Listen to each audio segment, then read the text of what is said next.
Good morning and Happy New Year to all of you. Thanks for being here. We'd like to welcome all of you and those on Zoom land out there to the Water and Land Committee and the Agriculture and Environment Committee Joint Agriculture Informational Briefing. Today is January 18th, 2023. And for all of you here that the viewing monitors are in back of you, but just to say that this meeting is being streamed live on YouTube, and you will find links to the viewing options on the legislature's website. We will all hear today from the following presenters. We have here Todd Lowe of the HDOA, which is the Department of Agriculture. We have as well Chair Chang from the Department of DLNR, the Aquaculture and Livestock Services Branch, Brian Nielsen from DLNR DAR, and these are in order. Greg Barber from NELHA, Dr. Marie Hawes from the University of Hilo Pacific Aquaculture and Coastal Resource Center, industry representatives here this morning, Brenda Asuncion, Dr. Jim Wyban, and Randy Cates, and the Department of Health Clean Water Director, Daryl Lum, and the Food Services Branch Director, Amanda Laurie. In attendance here as well, and we greet our Deputy of Agriculture Chair, Sharon Hurd, as well. Thank you for being here. We have then we'll continue this morning's presentation. For those of you, we will hear all of the presenters. And at the end of the presentation, we'll have questions. We will not take any questions coming from the Zoom, I understand. So it'll be questions from the panel as well, and for those of you who are here in attendance. And so first up, we'd like to thank you so much. We have the Department of Agriculture and Aquaculture and Livestock Services Branch. Our presenter as well, Todd Lowe. Right. Good morning. Good morning, Senator. Thank you. Good morning, Senator Gabbard and Senator Noy and other members of the committee. Appreciate you guys being here.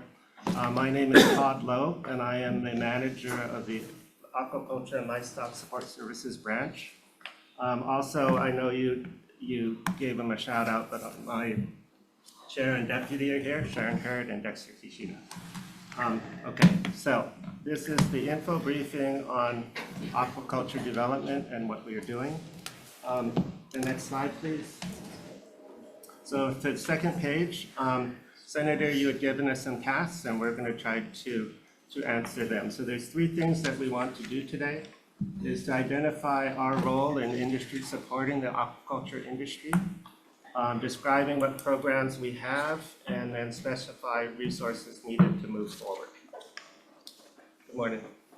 So I appreciate being here again, and if you have any questions, please let me know. So yes, so the next slide up is what the Department of Ag does for aquaculture. There's basically three things, two main topics, but three things we do. One is regulatory services, and the other is industry development. In the regulatory services section, there are veterinarian services, and then there's import permit administration. Next slide. So we have an aquatic livestock veterinarian who's on staff.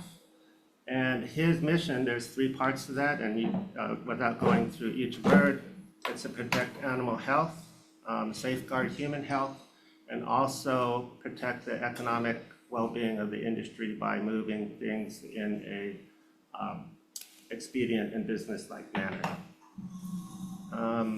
Next slide. In terms of import permit administration, I put up our statutes and our admin rules. This falls within the plant industry division within the Department of Ag, specifically the plant quarantine branch. And they manage the movement or the importation of aquatic species into Hawaii. The export of aquatic species is managed by the veterinarians. So it's kind of a split. Okay, next slide is industry development, and this is my area, so I'm going to expound on this a little more as we go through the deck.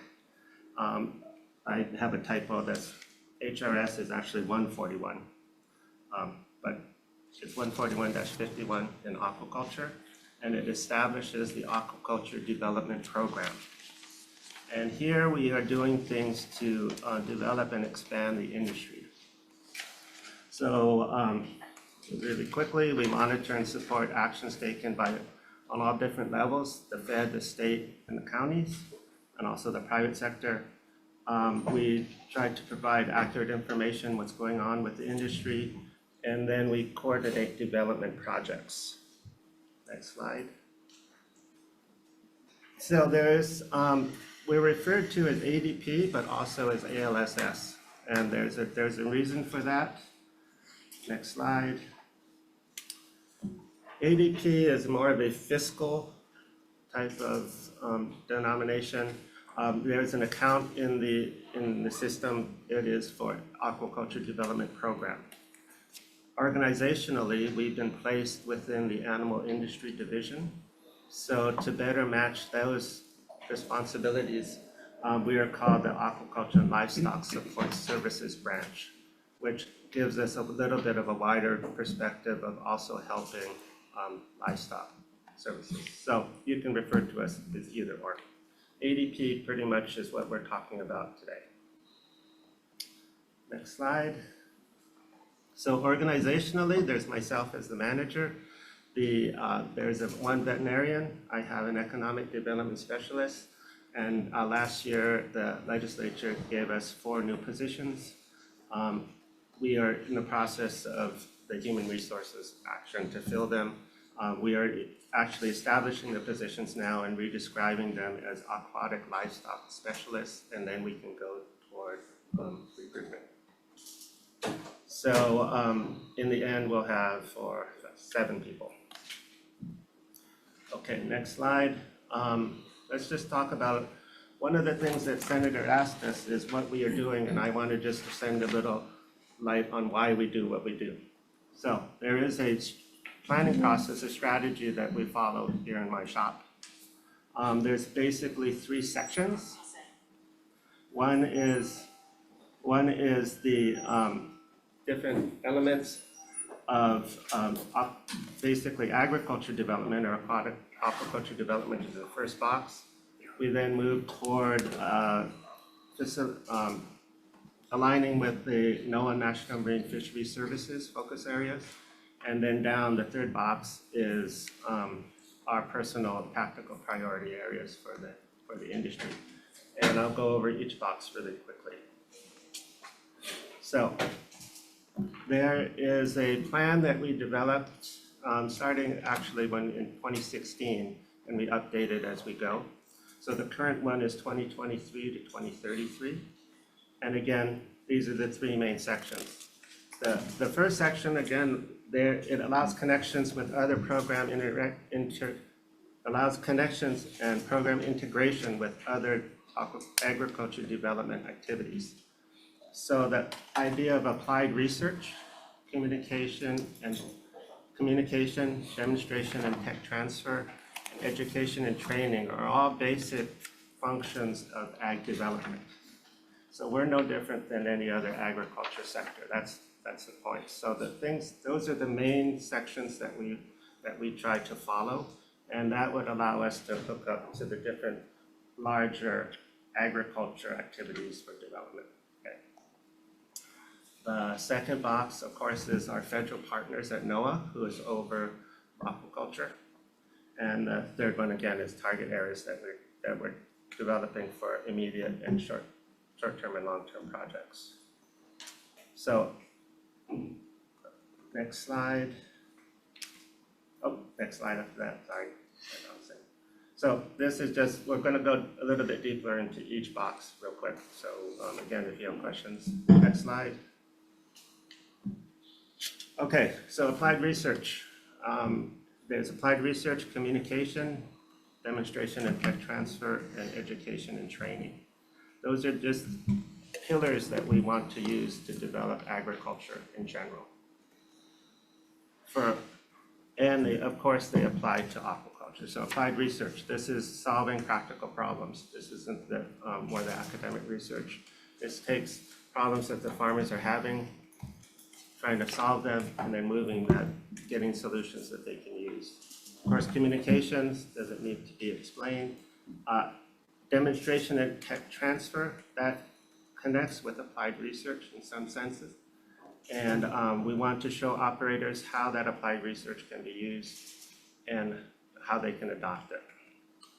And then education and training, that's a big topic. I know that's in general for agriculture, and we have the same issues and challenges in that, building a viable workforce. Okay, next slide. So the second box is how do we connect up in the topic of aquaculture to a bigger picture?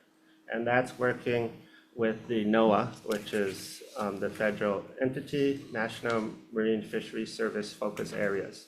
NOAA is responsible for the marine aquaculture sector at the Fed level.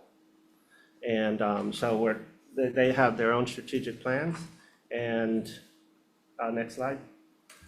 You'll see here, these are excuse me, topic areas that resonate also with what we're doing. So regulatory efficiency, tools for sustainable management, tech development and transfer again, and informed public, which is communication. These are somewhat fuzzy words, but this just kind of, we're trying to frame this so that when we look at projects and we look at efforts, they align up to a bigger picture. And so that we can more easily connect to either funding opportunities or collaboration with, in this case, the federal groups. Next slide. Now we're looking at the third box. And next slide. So for us on the ground, I've split up our activities into 3 circles. And it's called commercial operations, environmental restoration, and then to support equipment and services. Next slide. So commercial operations or commercial production. This to me is everything that we're doing now. If you see all the different pieces of our industry, basically in the Department of Ag, we focused on production and food, mostly food production. And there's different facets to it. We can talk a little bit about that. But for our circles, this is the existing industry as we see it.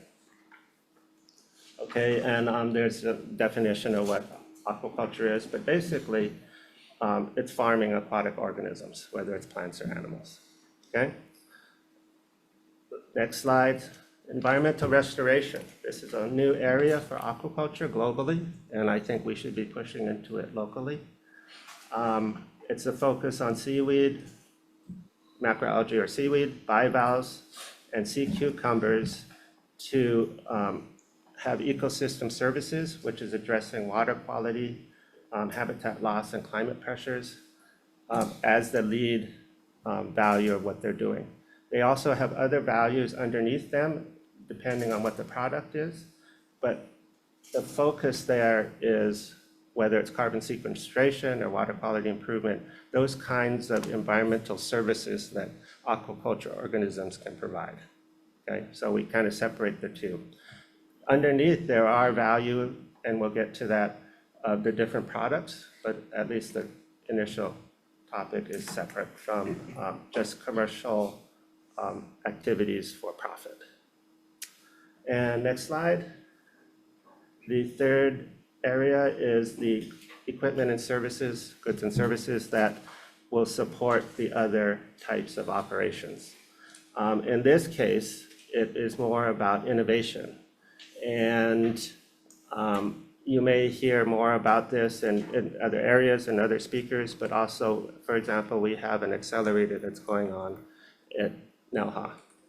That's where these kinds of topics go. Those companies are not necessarily growing product, but they're providing services that support the growing or the measuring or whatever other activities go on in the farm. So just keep these things straight. It helps us, again, strategize and prioritize these different areas about what kind of activities are going on. So again, this is the point of hopefully I'm making is that we do have a plan. It's semi-logical. It's a framework that we can place our activities and our focuses in a fairly logical manner. Okay, so next slide, industry statistics. So here's our stats for the industry as it is today. And again, this really focuses on that circle that's called commercial activity. And you see that it's grown over the years. Our current statistics were about 89 or about 90 million in total value. These stats are brought to us with the help of the USDA, NAS, and it's also within the whole realm of ag stats. And we've had discussions about that. Sometimes it's not as granular as we would like, but in this case, it provides us a sort of a bigger picture about industry value and about where things are going. Okay, and this is a slide that nobody's seen before, so I'll present it here. Here's our forecast about where we think the industry is going to go. You'll see I'll explain it real quick. There's existing categories and new categories. The existing categories are what's in this 2022 total to get to 89 million. That's the current stats we have, okay? The new categories are topics that are not actually calculated within the USDA statistics process. And that adds, I believe that's going to add to our value to move forward. So what you see in 2022 is how they split it up. We have 3 categories only: algae, ornamental, and this thing called other. Other takes, in this case, it has all the fish production and all the different kinds of production that we have, along with our shrimp program, et cetera. So it's all been kind of looped into this one big other bucket. We believe that it's by 2034, we're going to see some massive increases in the algae sector. What's the reason we see that? Well, so we'll go through this and I can break it down a little further. So we're going to see massive increases in algae, modest increase in ornamental, and again, we're going to see at least doubling of the other category, which we're going to focus a little bit on, is the food production area. In here, aquaponics is not gathered in aquaculture on a national level because the industry is not big enough yet. But I believe that hopefully the industry will grow. We'll be able to split it out more, but I want to count it here to show for you guys that aquaponics is going to be a decent enough sector. Value-added products we're going to expand on, and this is something that I think Senator De La Cruz is all about, and a bunch of other senators, about trying to build more value and value-added. He has that his value-added center up in Wahiawa, and that's for terrestrial ag, but that kind of idea. And conservation activities, which is the ecosystem services area.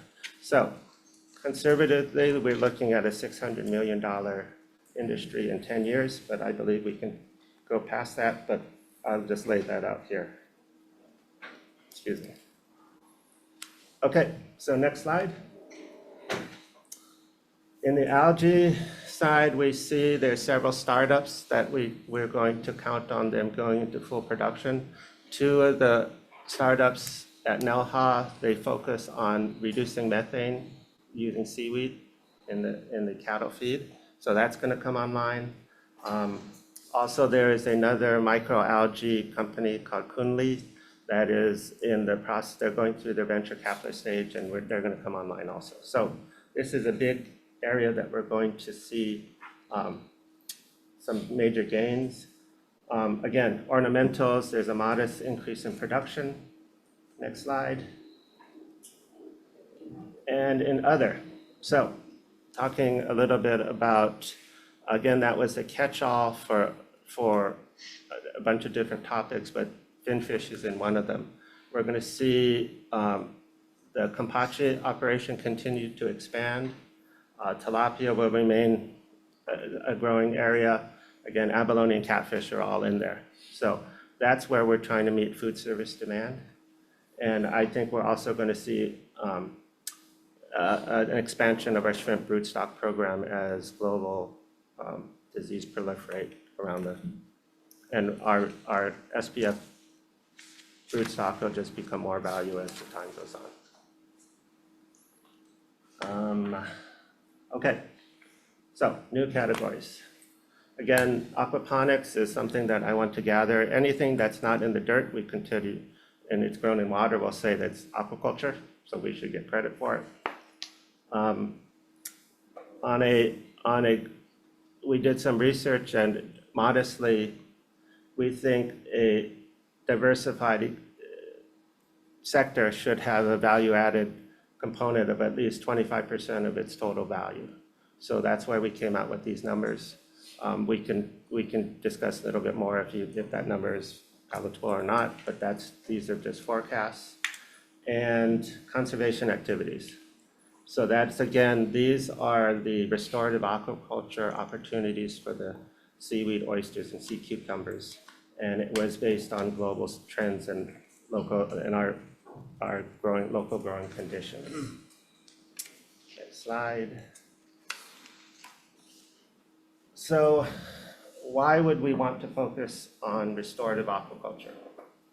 Because that's one of the big circles that I have, right?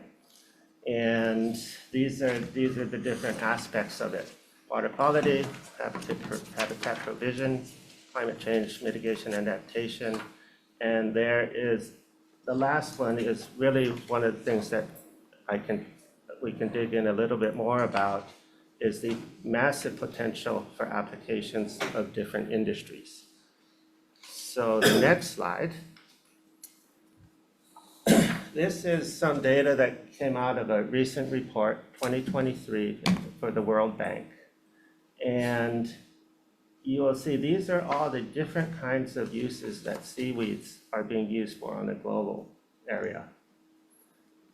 Alternative protein in the middle is the one that's talking about as a food, like, the different burgers or different kinds of, it's a food, it's a protein for human consumption. Everything else here is non-food uses per se. And if you look across the top, you'll see this is happening almost in real time from what they see. This is 2025, these animal feeds. These are the portions of the seaweed market for these industries on a global basis, and these are in billions. So the point here is there is a massive opportunity for seaweed and its uses on a global scale. If Hawaii can harness its growing conditions and its ramp up production of seaweeds, we would be able to hopefully take part in this global industry. And just for everyone's sake, we're just talking about indigenous seaweeds.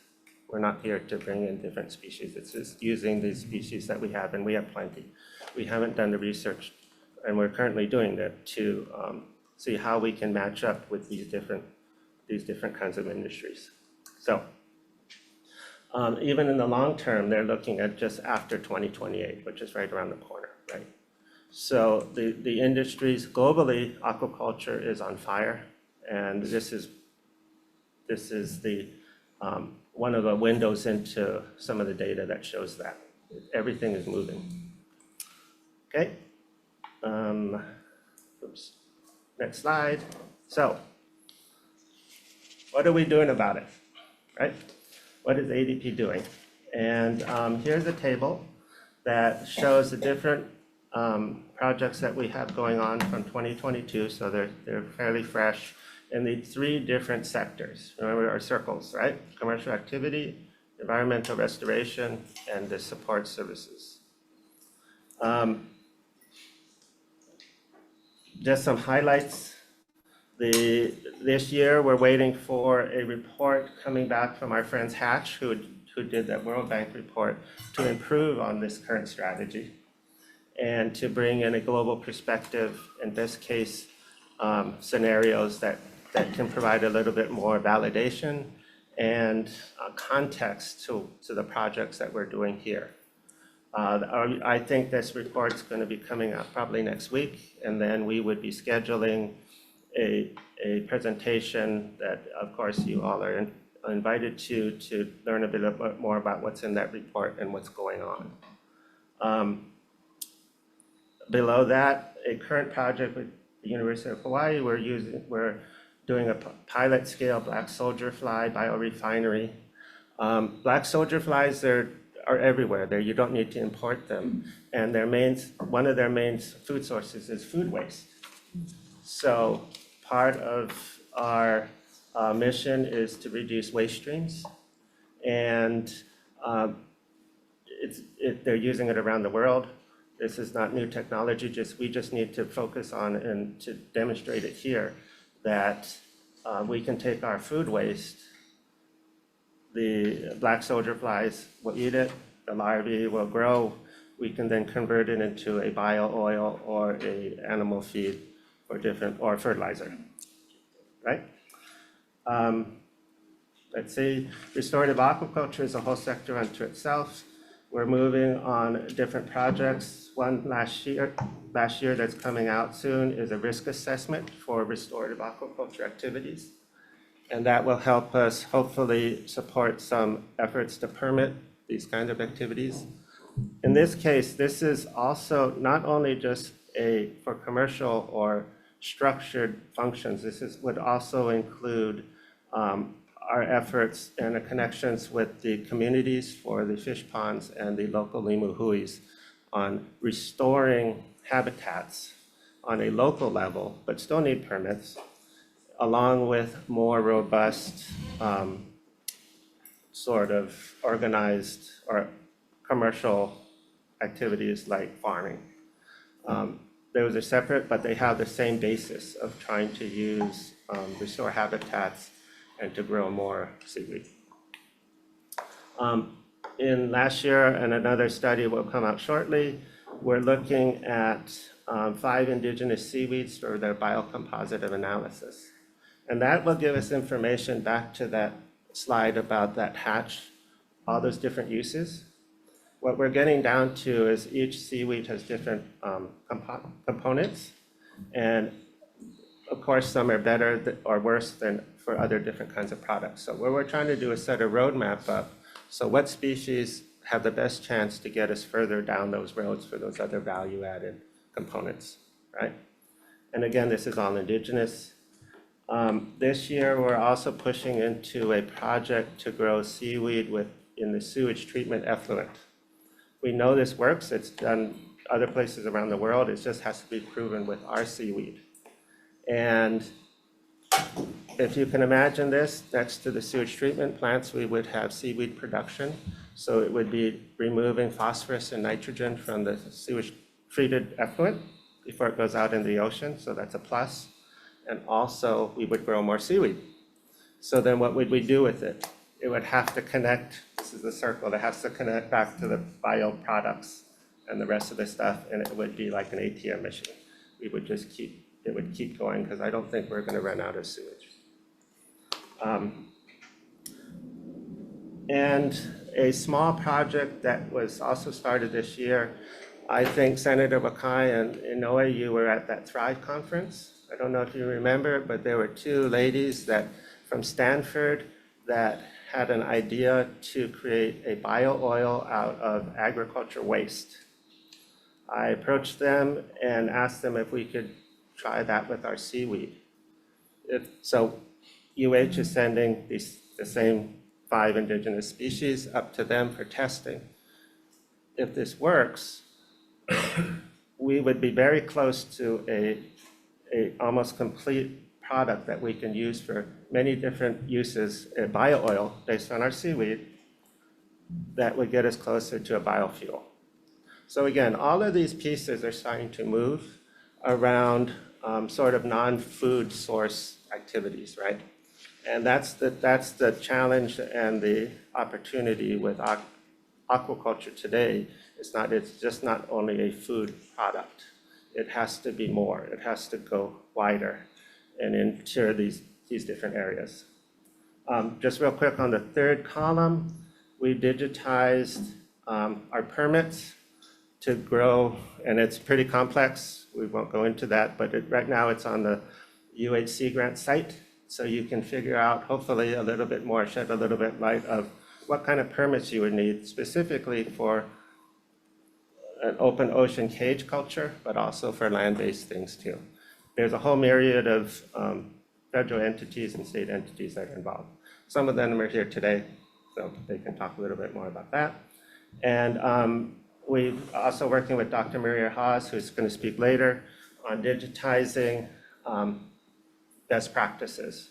So this gets us back, we're touching a little bit on education and best practices will get us more into the area of more information about for prospective farmers on what it would take to get into the industry and how they could make their way through it. It's not a hands-on training, but it is the beginning of these sort of these training platforms and these workforce development platforms. Okay, so moving forward, what do we need to do this? And this is, I guess, what we consider our ask, but this is just a list of projects that we think that we need to initiate to keep this ball rolling. This same list has been communicated up to the congressional delegation. So we'll see if we get some play with the congressionally delegated funding. And then we're here today with you folks. Okay, the first one is actually one of the key ones, if we're going to take anything out of this, is the priority. Financing. And it's something that we haven't really talked about in the ag sector or focused on it, but for us in aquaculture, it is going to be a mix of government funding, whether it's state or federal. I look at that should be seed funding, the NGO funding, which is the Nature Conservancy, Conservation International, World Wildlife kind of people, and then private sector. That framework, I think, has to be developed if we're going to keep pushing this industry forward. And then we wouldn't have to come back to you with such large lists, et cetera. There would be more of a coordinated funding and financial model. We know that this is not going to be a real simple idea, but we got to start working on this right now because carbon credits are an active player out there in the global industry. Just as an aside, yesterday's news, Wall Street Journal, Taylor Swift buys carbon credits to offset her private plane. Who knew? But we're not here to support Taylor Swift, but it's going mainstream, right? That's the idea. And so if you could imagine other travelers wanting to offset their plane tickets, we should have the ability to do so, et cetera. So these engines are these credit engines, carbon credit for private individuals, carbon credits for net zero companies, corporations, that you hear that they're held to these sort of thresholds on their having to offset their carbon. All of these things can help leverage our industry and finance our movements going forward. So, second is a restorative aquaculture feasibility study. This is talking more about our activities, both nearshore, on land, nearshore, and open ocean, where we should do it and what we should do with these different types of activities, because not all coastlines are the same, right? Not all, there's different conditions out there. So what we don't have is a spatial mapping tool that can help us work our way through this and prioritize different areas with different communities and different products. So that's the second one. One of the other senators keeps bringing up aquaculture parks. But as we know, aquaculture parks are just an entity that for us, it's really about the siting of the park, which has the right resources because we need the water. And there's also discharge, effluent discharge coming off of our systems. That's not really what you see in the terrestrial ag sector. So we need a feasibility study to help locate ideas, or spaces, I'm sorry. And also a feasibility study to identify potential sites for innovation centers. I have a slide next slide. So what's the difference between an aquaculture park and an innovation center? Aquaculture parks focus on production, and innovation centers are again, focus on research and development and collaboration and partnership. So we would take something like the Hatch Accelerator, and their activities is part of an innovation center kind of a thing. And I think we need to develop one here on Oahu where we have more housing and more resources and access to the academic structure of the University of Hawaii. Aquaculture parks, of course, are focused on production, so there's certain spaces that are more beneficial to those. Let's see, second list.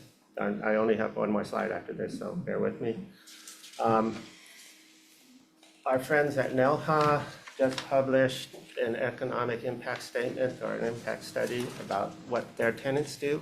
I think we need to get more information about what aquaculture does outside of the current statistics that we have.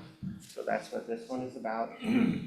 The second one is taking the bench scale wastewater treatment plant seaweed idea and moving that into a demonstration level program that would be set up on site at a wastewater treatment plant so we could see that at scale. Same thing with the black soldier fly.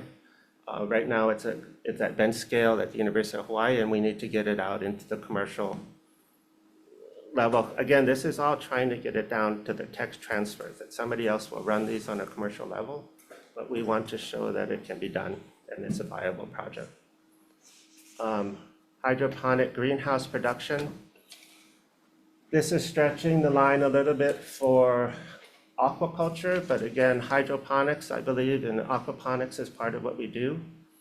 In greenhouses, they're becoming more important for Hawaii as a growing area. There's new technologies and new materials that let light through but not heat, because all of our greenhouse guys struggle with heat and humidity. What this project would do is in 3 areas that are different climates. What is the best greenhouse structure and the best materials to use to manage what's going on inside? And it would be science-based. There's 9 parameters, so we can, if you're interested, I can show you the program that'll measure light, heat, water temp, et cetera, that we can use as a baseline for ongoing operations and provide our farmers better tools so that they can manage their crops depending on what they want to do. Okay, last slide. And this is a real stretch for us, but it includes aquaculture. It's a polyculture system, and polyculture means different types of culture. So the idea here is going to be a low input system. So at the top, it's on a grade. At the top of the system would be aquaculture ponds, gravity feed into aquaponic greenhouses, gravity feed into another holding pond for more aquaculture production or vegetable production, and then into forestry.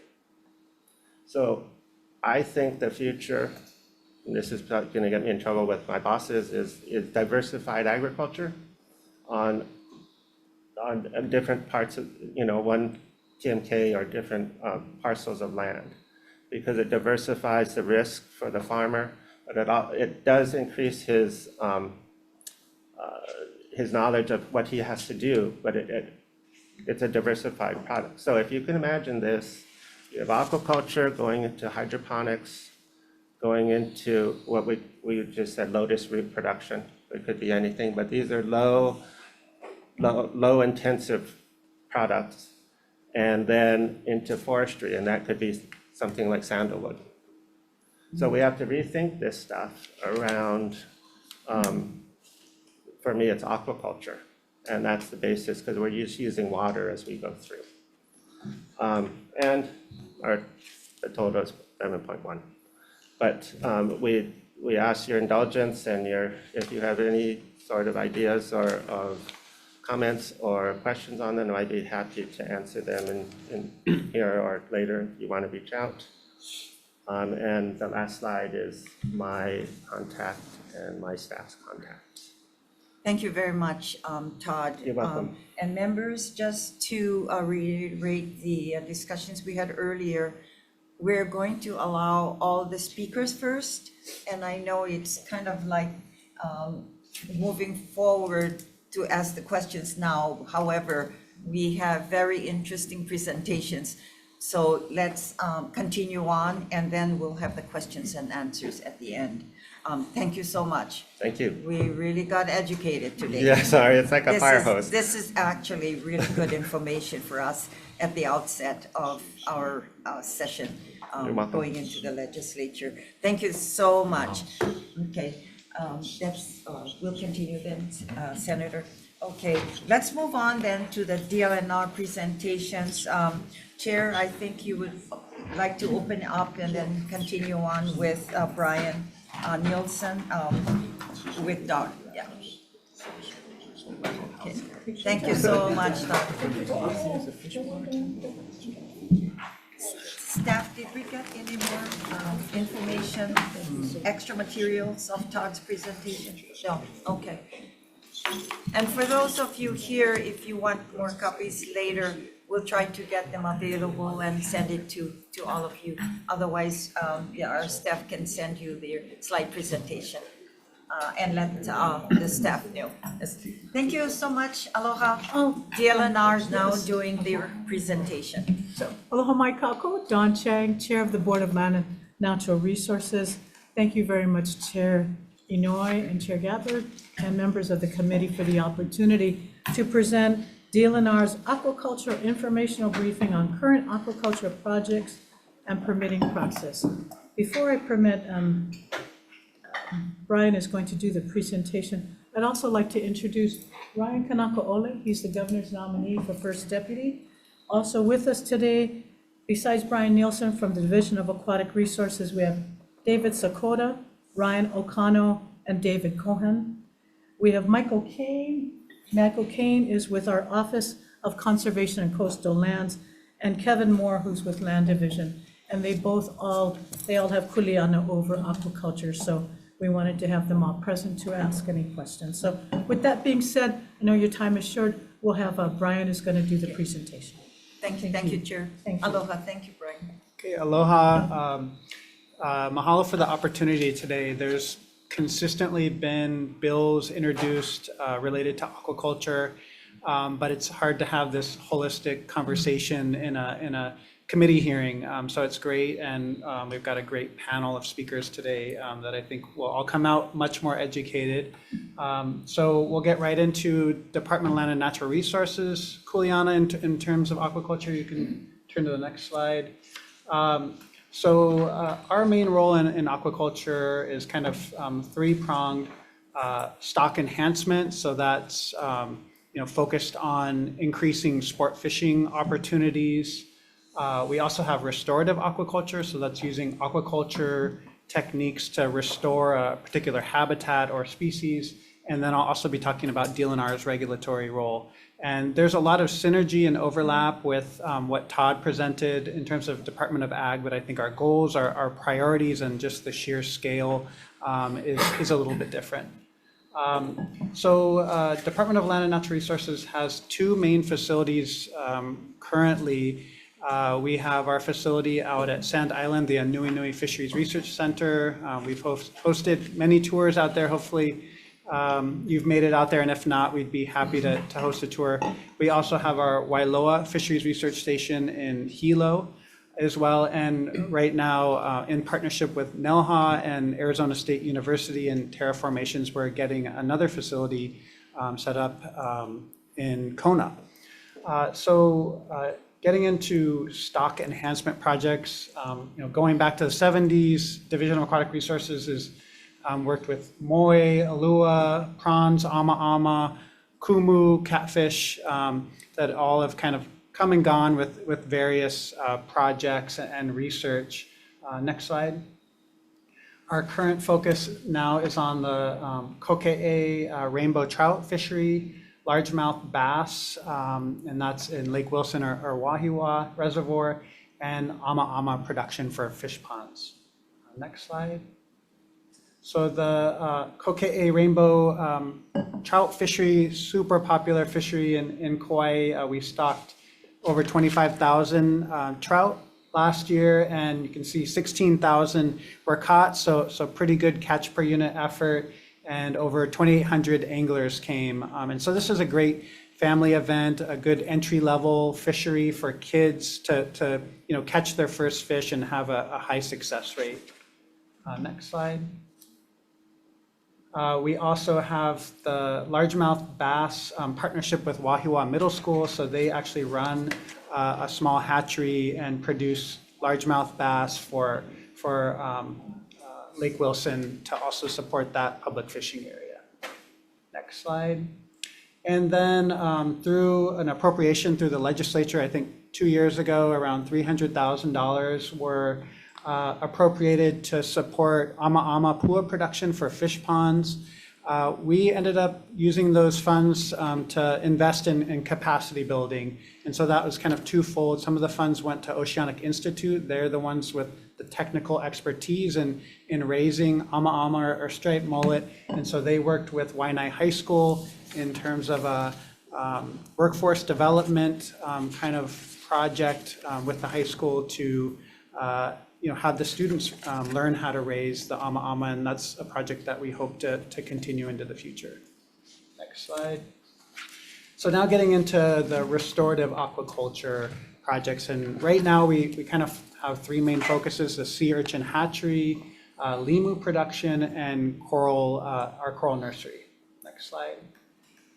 So the Nui Nui Fisheries Research Station is home to the sea urchin hatchery. David Cohen is here. He's been the lead of the sea urchin hatchery and also in charge of producing all the various feeds that these sea urchins require.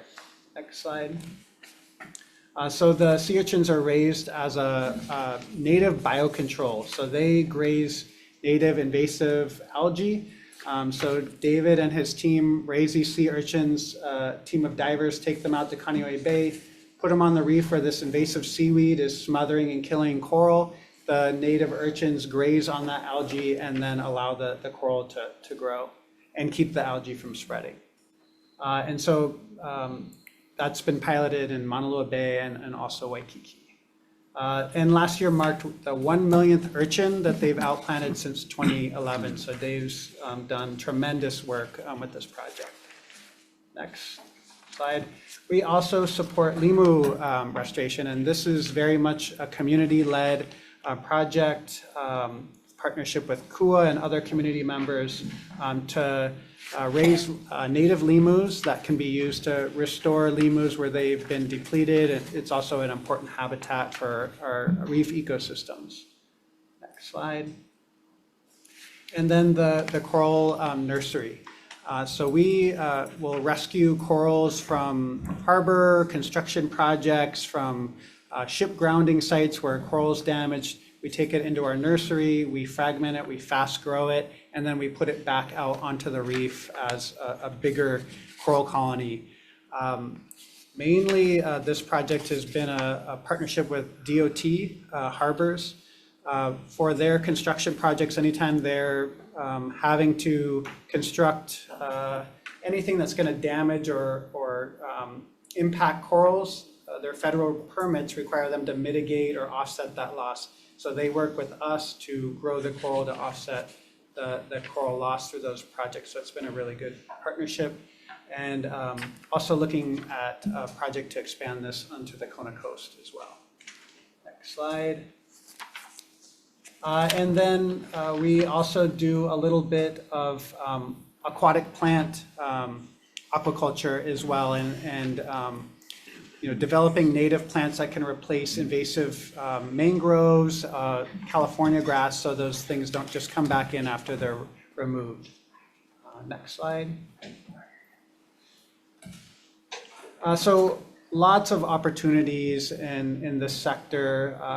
You know, Todd's presentation was fascinating, and you know, had my mind spinning of ways that we could grow beyond this. But we're looking at projects to expand, you know, everything that I've talked about today, from coral nursery to stock enhancement to fish pond production. Next slide. So now the fun stuff, the regulatory side of things. And so I've kind of outlined the three main areas that DLNR gets involved with, the regulatory side of aquaculture. So starting with DAR's authority, you know, we issue special activity permits, and that would be mainly for an aquaculture project that wants to raise a regulated or native species. For example, striped mullet or ama. There's a season and a size restriction for ama, so they're technically regulated. If a facility wanted to go out to collect ama from the wild, spawn it, and raise, you know, many more ama for aquaculture production, they would need to get a permit from us, a special activity permit. They would also need to get an aquaculture facility license to be able to raise that regulated species in a facility. So those are DAR's two regulatory aspects. For OCCL, there's the Conservation District Use Permit, and that requires compliance with Chapter 343. And then under Land Division, there's the Open Ocean Mariculture Lease Application, and that gets approved by DLNR and requires concurrence with DOT. Next slide. Just to provide a few stats, and this is for DAR special activity permits. I'll just say it, SAPs are the thorn in our side. We're constantly getting emails and complaints from researchers and aquaculture about just how long it takes for our special activity permits. And we're trying to address that. When I came on as administrator 5 years ago, we had one biologist doing special activity permits. We've doubled that, so now we have two. Still not enough, so we're trying to bring a third on now, but we've also had quite a bit more permit applications coming in with all the coral restoration projects. You know, that's really added to our workload. We're also getting a lot more public involvement and interest in our special activity permits, so that requires additional time as well. So just running through the stats, right now we have 9 aquaculture-related special activity permits that are active. The number of special activity permits issued in the past 5 years, 36. Average number of special activity permits issued per year, and that includes research and education as well, about 55. Average processing time, 1.5 to 4 months. And then next slide. Aquaculture facility license, we have 10 active aquaculture facility licenses currently. Average number of facility license issued per year, about 13. And then average processing time, 1.5 to 4 months. Next slide. I think that's it. So mahalo for your time and interest. Thank you so much. This is so important to the briefings that we included in today's presentation. Thank you so much, DLNR. So next up, we have NELHA, the Natural Energy Lab of Hawaii, that's located in Kailua Kona. Greg Barber, the Executive Director. Aloha, and thank you for making the trip as well, Greg. Good morning, Morning, aloha. Chair Noy and Chair Gabbard, members of the committee. Don't have a lot of slides today, but I'll give you some background information that we have. So our enabling legislation, Chapter 227D, gives us broad powers for two main things. One is natural energy, and the other one is ocean-related research, technology, and commercialization. And just some background, this is our 50th year. So we've been around for a long time, but originally, Dr. Craven, Governor Burns, and Governor Ariyoshi, the idea was to develop, using the cold, deep sea water, develop energy production from OTEC. And a lot of times people forget the second part that made it so, I think, economically viable was that you would reuse the water again once it's on shore for ocean-related research, technology, and commercialization. And we believe that includes aquaculture. All of the businesses at NELHA that are involved in aquaculture rely on the seawater for their livelihood. There are no freshwater aquaculture projects. Freshwater is an issue in Kona. So they're all seawater-related projects. So we have this nutrient-rich water. We have deep sea water pipelines that go down to 3,000 feet. So we have the warm water and the cold water, which makes it very attractive for aquaculture businesses. And then we have optimal climate. We have very high solar insolation, which is very suitable for aquaculture. So I got there in 2012, so it's a little over 10 years. And previously, NELHA's focus was on the leasing of land. We have 900 acres, and also the sale of seawater. And we focus on those two items. We use those two items to be self-sufficient. We generate all of our own revenues. We do not receive general funds for our operations, and we're very proud of that. We do receive CIP funds for public goods like roads and things like that. So we began building a entrepreneurial system to add to our role as economic development agency when I got there. And so the first thing we did was, you can see on the slide, it's kind of a history. It's probably a little bit difficult to read, but I think it's in my testimony. But that's a 10-year, 12 years timeline. But originally we didn't have any offices or incubator space, so we focused on bricks and mortar. We had an administration building. We got some funds from the federal government to renovate that into an office building and incubator. And then the next step, and that took us several years, but so when we decided to develop entrepreneurial accelerator training workshops, workforce development training programs, we looked at the businesses at NELHA, and we felt that of the four areas, you can see on the slide barely, but we have four buckets: ocean technology, ocean energy, which is OTEC, food security, which is aquaculture, and then ocean conservation are the four areas that we feel those buckets are in our wheelhouse of ocean-related research, technology, and commercialization. But the low-hanging fruit was aquaculture. There was a lot of aquaculture businesses there, and the first one started, I think, after it's been 45 years for aquaculture at NELHA. So we held a statewide aquaculture summit. We understand that everybody, there's a lot of people here today, and as you've seen already, a lot of people are involved in aquaculture. So we had over 100 people come to NELHA. We talked about aquaculture.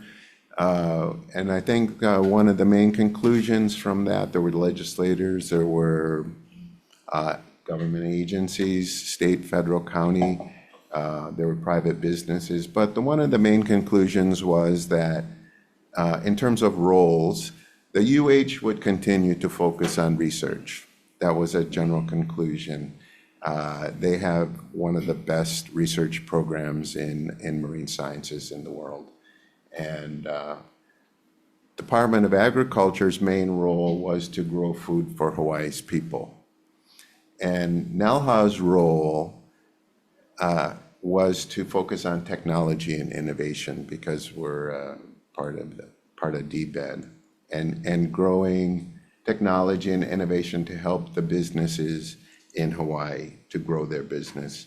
So those were the main roles, and because of that, and I want to say that, you know, we've had really good discussions with Department of Agriculture, with the Agribusiness Development Corporation, with the Hawaii Technology Development Corporation in NELHA, and we have a draft MOU that is being approved by our boards. So it's in a draft form until each board can look at it, but that's kind of helps us understand the framework of how we're going to work together and go forward. So I wonder if we should include the DLNR in there after today's presentation. But in the future, I think Deputy Director Wicker would like to include UH in that MOU and include the Department of Education in that MOU for workforce development. But we're not there yet, but I think the discussions we've been having, I think even yesterday, very fruitful. And so I think that's good news that we're all trying to work together and we understand our roles. So after this 2017 Aquaculture Summit, statewide summit, we requested the legislature for funding to establish an aquaculture accelerator at NELHA. And thank you, we received $675,000 in the 2018 Appropriations Act for NELHA to develop this. We received some funding from the federal government. We received funding from the University of Hawaii to develop this accelerator, and I think it's been very successful. The first run for the accelerator was 3 years. We recently received a $3.1 million grant from the federal government to extend that to 2025. The concept in there is that this accelerator would be self-sufficient after 2025. That would have given them enough runway to keep going. They have also established 2 venture capital funds in association with this accelerator and funding of approximately $20 million, a little bit below $20 million. So that has worked out very well. So on the timeline, so on the bottom, you can see the entrepreneurial type accelerators and workshops. And so kind of in the middle, there's a break, and then I think we did very well with the aquaculture accelerator, but almost too well because our research campus and the building, the 20,000 square foot building we just built was 100% occupancy. So we were running out of a space. And so then we kind of went back to the bricks and mortar aspect again. Let me make sure. So we received some funding, $7 million from the federal government and from insurance companies because we lost our buildings adjacent to Kilauea volcano, Fissure 15. So we took that money. FEMA agreed that it doesn't make sense for us to build anything on that lava field again. And so they allowed us to use that money to to build new buildings or purchase new buildings in our facility in Kona. And so maybe the next slide, Brad.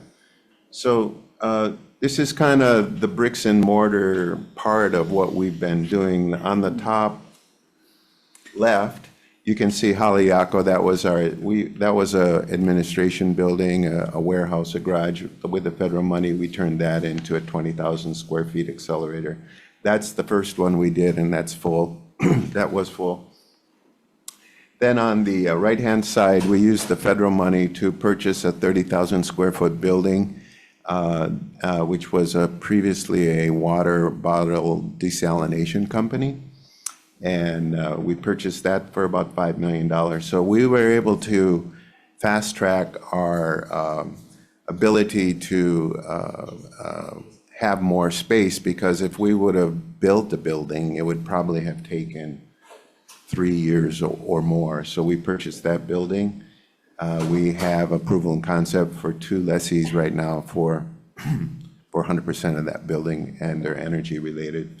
And then the bottom, we also used our federal money to design an extension to the research campus along the shoreline, and that's another 20,000 square foot building. So, excuse me, that's the bricks and mortar side. So after successfully developing this accelerator, we then looked for federal funds to develop an ocean technology and ocean conservation accelerator. We did not feel that we could develop an energy accelerator because Elemental is very well established. Elemental Accelerator is very well established, and they focus on energy, so there's no need to compete with them. And so we've applied for several funds. We have not been successful, unfortunately, but we're going to continue on that path to develop accelerators in ocean technology and ocean conservation now that we have the space to do that. And I think we'll be successful in getting funding from the federal government because of our success with our first one. So we have a track record. We can mimic that. We know how to do it. I'll try to wrap up. Sorry for taking so long. So in terms of economic activity, we recently released an economic report that UH-HERA does for us every 3 or 4 years. And we've seen a significant jump, about 23% during the past 4 years. I think from a policy standpoint, I think that's very helpful to the administration as well as to the legislature. We continually talk about diversification. We have seen that this sector, ocean technology, ocean conservation, and aquaculture grew during the pandemic.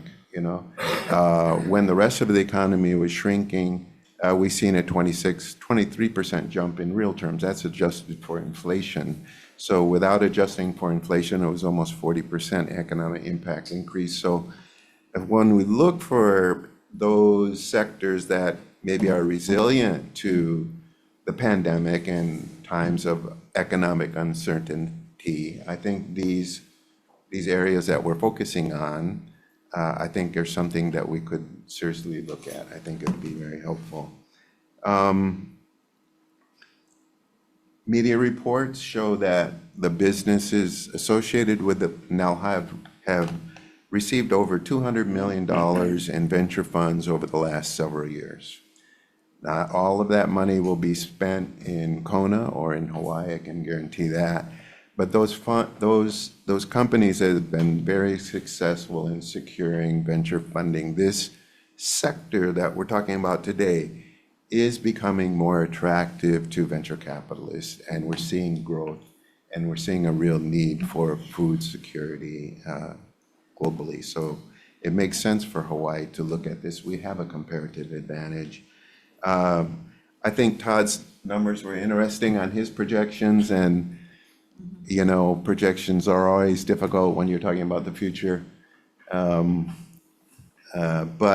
I think what we see, all the business plans we see from the businesses, I think it's close to 100 million now. I can see it easily doubling in the next couple of years, if not tripling to 300 million in the next couple of years.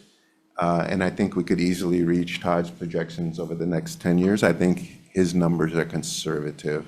I think we can do much better. I think we will do much better, but,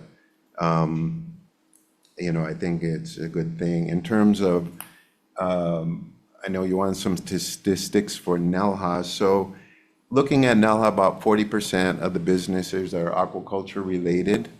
If our economic impact from the new study is 145 million, that puts the businesses providing economic impact of about $60 million to Hawaii's economy. And so that kind of lines up with what Todd's saying, because he's, the USDA is saying 90 million, I think, in 2022. So it all kind of comes together, 714 jobs, so 40% of that is about 300 jobs. So I think, and that's statewide. So I think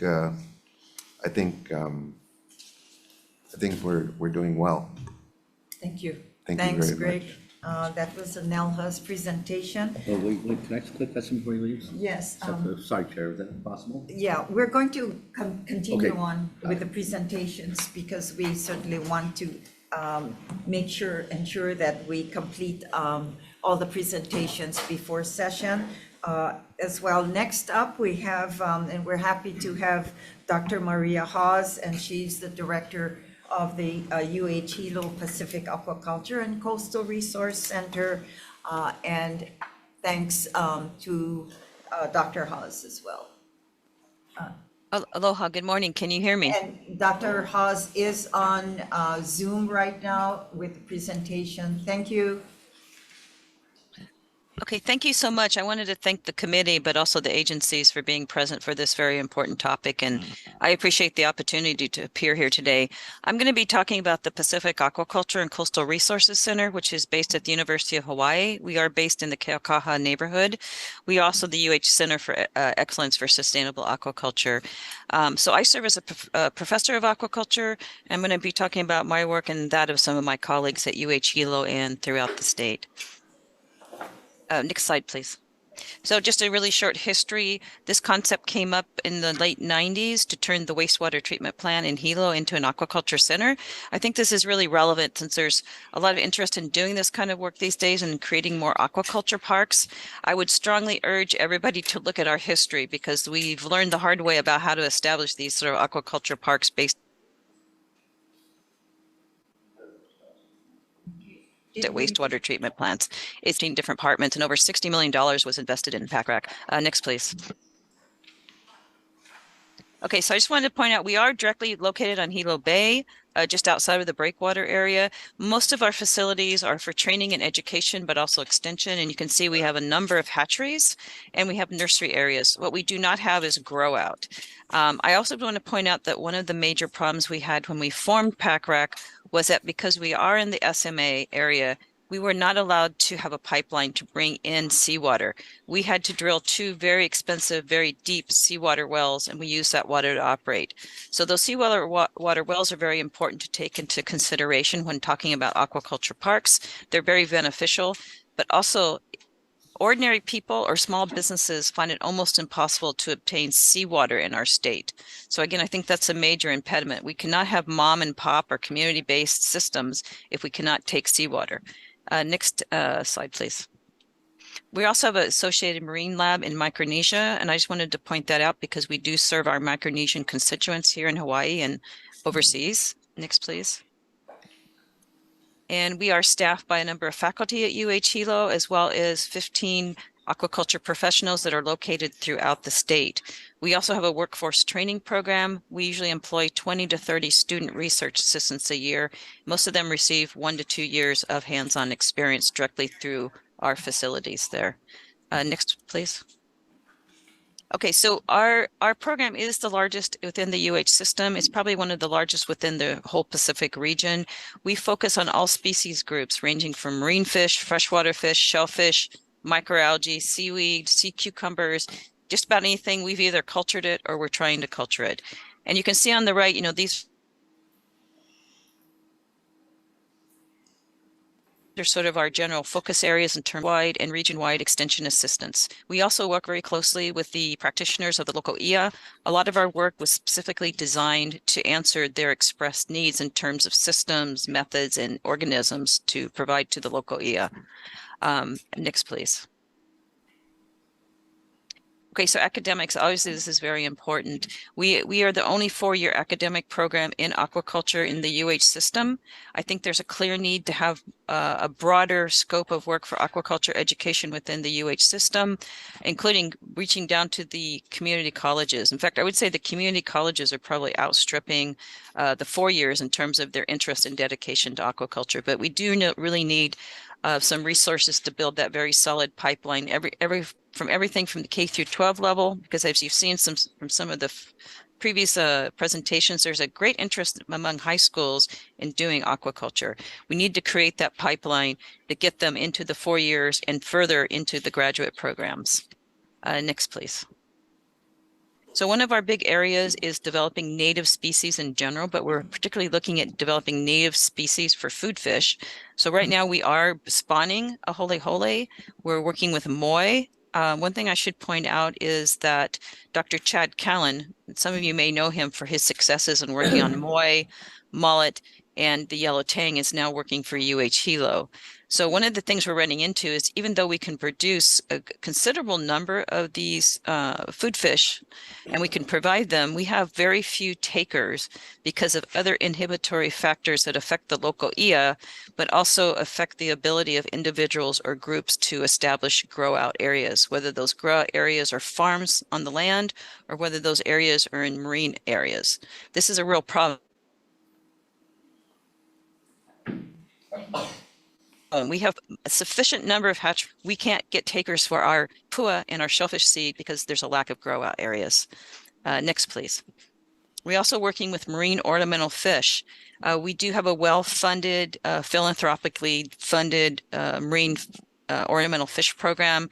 We're trying to work on about 10 different species of ornamental reef fish. But this is basic research to try to understand the reproductive habits of these fish better. And this is important since we know our reefs are degrading. These fish depend on reef ecosystems. If we cannot breed them, we can't do a full-scale management. We also can't replace them in any way. And also, we are hoping that at some point we could do captive breeding for these very expensive, highly desired marine ornamental fish from Hawaii. Next. Okay, our shellfish program. This really got started back in 2010 when I built the shellfish hatchery there. Originally, it was intended to be a pearl oyster hatchery because we were trying to start pearl farming in Hawaii. We kind of got diverted into edible shellfish. And one of our primary partners was DOH beginning in 2012. And then also working with the local IA practitioners so they could start doing trials with shellfish because many of the local IA are perfect for doing shellfish. We've run into problems with water quality, however, and I'll get to that a little bit later. I would also like to point out that the 5 shellfish hatcheries in Hawaii provide, we think, about 70% of the shellfish seed that goes to the West Coast. So Hawaii is fundamentally important to the national shellfish industry. Next, please. The other thing we're trying to do is, instead of just focusing on some of the introduced species like Pacific oysters, we'd like to develop our native shellfish species. For example, the large pen shells you see there, the small Hawai'i oyster, which has been used pretty extensively now for restorative aquaculture.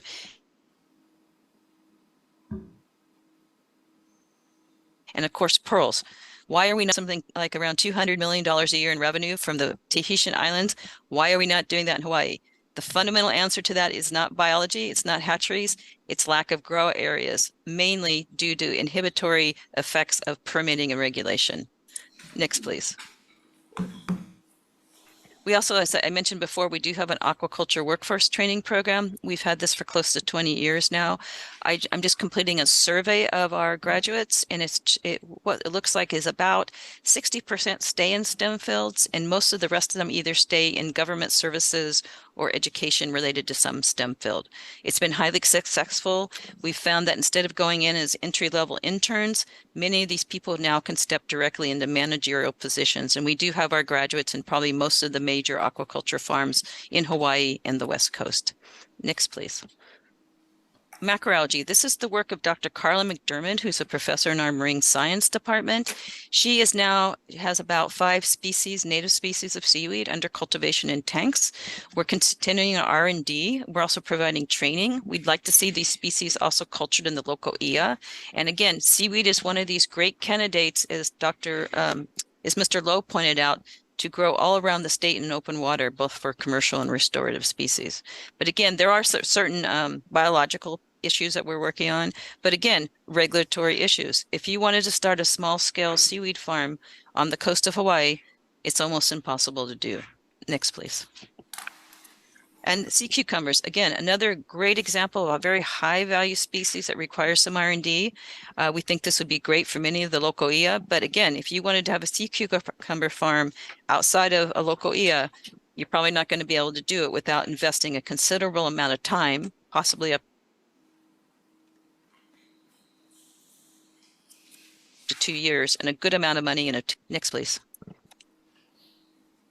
Okay, so we also do, as I mentioned, we have a statewide and a Pacific region extension program. Again, a lot of this is trying to respond to the needs of the local EA practitioners to get things like shellfish and limu growing in their ponds, as well as providing pua from the various fish species that we're working with. So these are just some of the examples. I think, unfortunately, partly because of water quality problems, we have kind of stalled out in developing more local shellfish farms, whether it's in the local EA, which are heavily impacted by the terrestrial ecosystems, or if you want to step outside the local EA, where can you establish a shellfish farm in Hawaii without a significant amount of investment? We are lagging behind other states where mom and pop shellfish farms or seaweed farms are becoming very, very common. Next, please. One of the things we've been doing is working on restorative and trying to get commercial aquaculture going in Hilo Bay, in part working with the Hilo Aquaculture Cooperative, which we've provided technical assistance to for them to be founded. They're, as far as we know, they're the first aquaculture co-op in the state. We know Hilo Bay is, in a biological sense, kind of eminently suitable for shellfish and seaweed, despite the pollution, because it's not really industrial pollution. It's the form of nutrition that actually is really good for seaweed and oysters, yet getting permits is very difficult. Next, please. In fact, we have a legal and policy specialist on our staff, Rhiannon Chandler-Yao, who is a lawyer.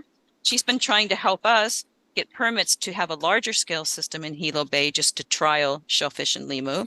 And she's also supporting the Hawaii County effort to look at aquaculture zoning for a part of Hilo Bay, so that could be permitted to some degree, just as NELHA is, but then we could open that up to residents to establish their own small scale shellfish and limu farms.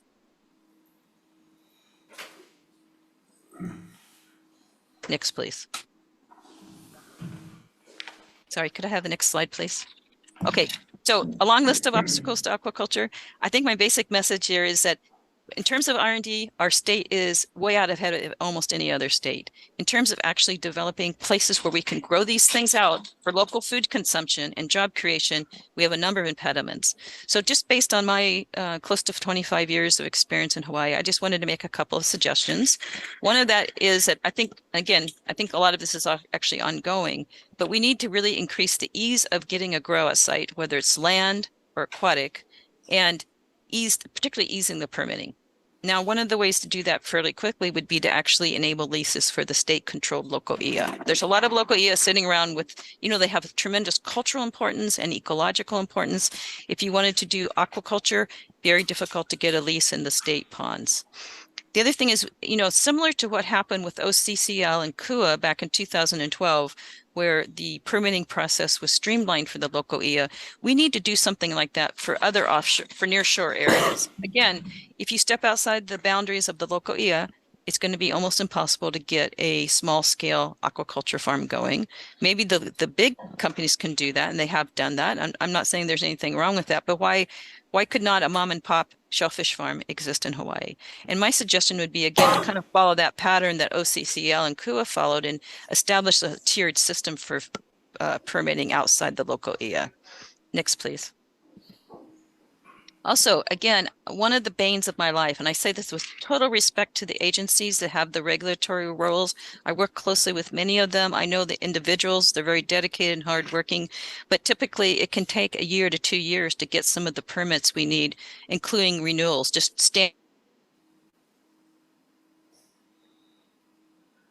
standard renewals for permits we've had for over. The agencies are understaffed. Some of these are technically difficult or administratively difficult, but we really need to overcome this. We've been talking about this for far too long. Marine aquaculture zoning. Now, this is another thing when we're talking about aquaculture parks. They don't have to be on land. We could have aquaculture parks in the ocean. And obviously, there's, again, complexities, but other states have been very successful in the last 10 years of getting small-scale, family-based or community-based farms going in the near shore areas. Okay, so these are just some of the examples here of what I would consider some prime areas to have marine aquaculture parks for direct community benefit. Next, please. We also could be increasing the number of shellfish areas. DOH has been fabulous since 2012 in helping shellfish farming get going. However, it is a very lengthy process, and to do it on an individual basis is maybe not be the most efficient way, and it's extremely expensive and time consuming for the individual proponent. We could actually go and look at what areas in the state could be zoned or go through the classification process, which is over 15 months, do that so it could be opened up to individuals, just like NELHA has done this for, their tenants. Now, one of the things that the Aquaculture Development Program has done, but it could be enabled to do more, is to actually facilitate and support these permit applications. It's complex. You've probably got to approach about half a dozen agencies, if not more, and some of these are federal. We don't really have, I think, a good liaison between the state and federal agencies at this time. We should be looking at states like Maine and Alaska, where they actually have committees of the state and federal agencies to help expedite these permits and come up with coordinating mechanisms. And again, I think grants like HDOA has done for agriculture, they've gotten aquaponics producers up and running with these. The state about 20 years ago had startups. I think these have to be slightly larger than the current HDOA grants just because aquaculture is more expensive to get going. But I think just having some basic startup funds available for people or basic R&D seed grants would be tremendously helpful in helping people get started. Next, please. So, I think as PACREC has shown, we can do the R&D, we can do the extension. Obviously, aquaculture, we have 30 or more species that we could be growing if we have more grow out sites. And of course, we all know the benefits, including the local food production, which I think is obviously getting to a crisis situation at this point. But I think, again, the bugbear of my life is permitting. I think most people who do hands-on aquaculture outside of our little research kuleana will tell you that permits is really the biggest problem that we have. Next, please. So I want to thank our hundreds of partners, but particularly our students that make up a big part of our workforce at PACRAC. And I would also point out the schools. Again, we've got to focus on that pipeline from the high school to the graduate programs. We can do this, okay? And again, I think our workforce training program is a great model for this. Next, please. And if you would like further information, please contact me. We do have a Facebook page. But again, I think the biology is here. We have the biology and the methods. What we need to do is get this out to our individual families that want to start farms, our individual small and medium-sized businesses, and of course, the local EA. Thank you very much. Thank you, Dr.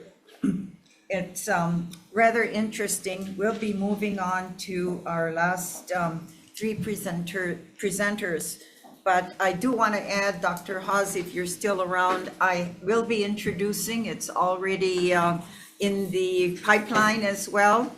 We will have a bill that would change the permitting system with all the support from the industry as well, and those with the agencies, as well as seeing how the last litigation that will probably have a discussion with DLNR with the umbugger versus the state with regards to the aquarium fish limit and the settlement. And so we need to make sure that we separate aquaculture from the aquarium fish permitting process. So those are two issues that we'll be presenting, and we're already have a bill with regards to permitting systems. So with all the help from the industry, will be appreciated. Okay, let's go on then to the next presentation.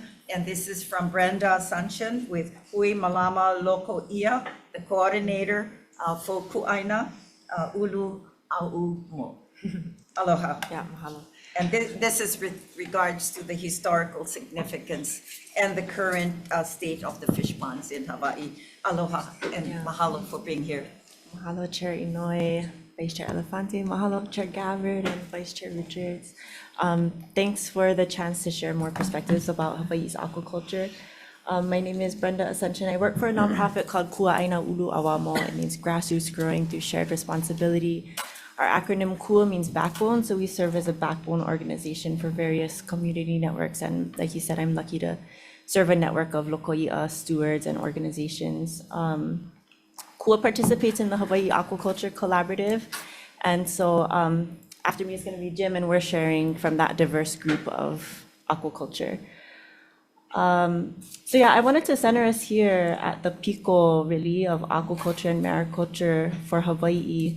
Lokoi'a have been mentioned by a lot of the previous speakers, and our group partners with many of them and others across the state. But this OEV sentiment, I wanted to bring into the room just to reflect that Lokoi'a weren't just the beautiful things of their lands, but they made everything around them amazing. And I think that explicit perspective hasn't been brought into the room yet, that they're integrated parts of their ahupua'a, and they elevated the ahupua'a and the communities where they were. And this framing also kind of emphasizes the fact that they're connected to the land. So they're very much impacted by what happens on the land. Like Maria just said, a lot of the issues at Lokoi'a today are because of issues on the land. And then they're also open to the nearshore environment. And so, when people talk about efforts to restock Lokoi'a, it's really for the benefit of everything outside of the boundaries of the Lokoi'a as well. So the next one, please. It's been estimated that there were upwards of 500 Lokoi'a. Practitioners speculate that there were more just because of like small or seasonal systems in the Mauka areas along streams and our waterways. But this is what it looks like today for us. The Hui Malama Lokoi'a first met as a network in 2004. So it's been about 20 years, and over that time, they've grown to represent over 60 sites across our islands. There are many amazing Lokoi'a projects in most of your districts. And they really exemplify resilient systems that have persisted, upwards of 800 years or more. And although they're really unique and adapted to their environment, we can go to the next slide. This is what it looks like when they come together. It's circles like these over those 20 years, hosted by different lokoi'a and organizations and communities across our islands. Can go to the next slide. I just wanted to share like a lot of these circles to show that it's in conversation and relationship with each other that they're sharing their skills and expertise from their places, sharing their successes, and also building their common vision for this movement. The next slide is the last circle, I think. And the next slide, just wanted to emphasize that beyond the people that work at Lokoi'a or, ohana that have Lokoi'a, which maybe is on the scale of hundreds, over the years, Lokoi'a have really impacted the lives of thousands of people across our islands. This picture is of over 2,000 people coming to He'eia in 2015 to repair a part of the wall that was damaged for 50 years. And something just happened recently in October. About 2,000 people came to Alakoko on Kauai to raise up that wall again. And again, it's that idea that these particular places, even though they have physical boundaries, they're not enclosed systems, and they're in relationship with the land and water around them and also their communities. And it really galvanizes a lot of people around the idea of being able to feed ourselves again from these places. For those that are looking at this beautiful picture, can you identify this particular one? Yeah, this is Yes. He'eia. And that's on Oahu. It's in He'eia on Oahu. And the next slide actually is related to that day. So the picture in this picture is of that day in 2015. And this is Keli'i Kotuvete. He's the Assistant Executive Director at Paipaio He'eia. He's actually sharing this image at the World Aquaculture Society conference that was in Honolulu in 2020. So a very, industry-focused gathering. but he had a chance to share in one of the plenary presentations these perspectives and values of Lokoi'a with the sector representing people from around the world. And right here, he's really lifting up the idea that in building community, that's how we see that we'll be able to feed ourselves again.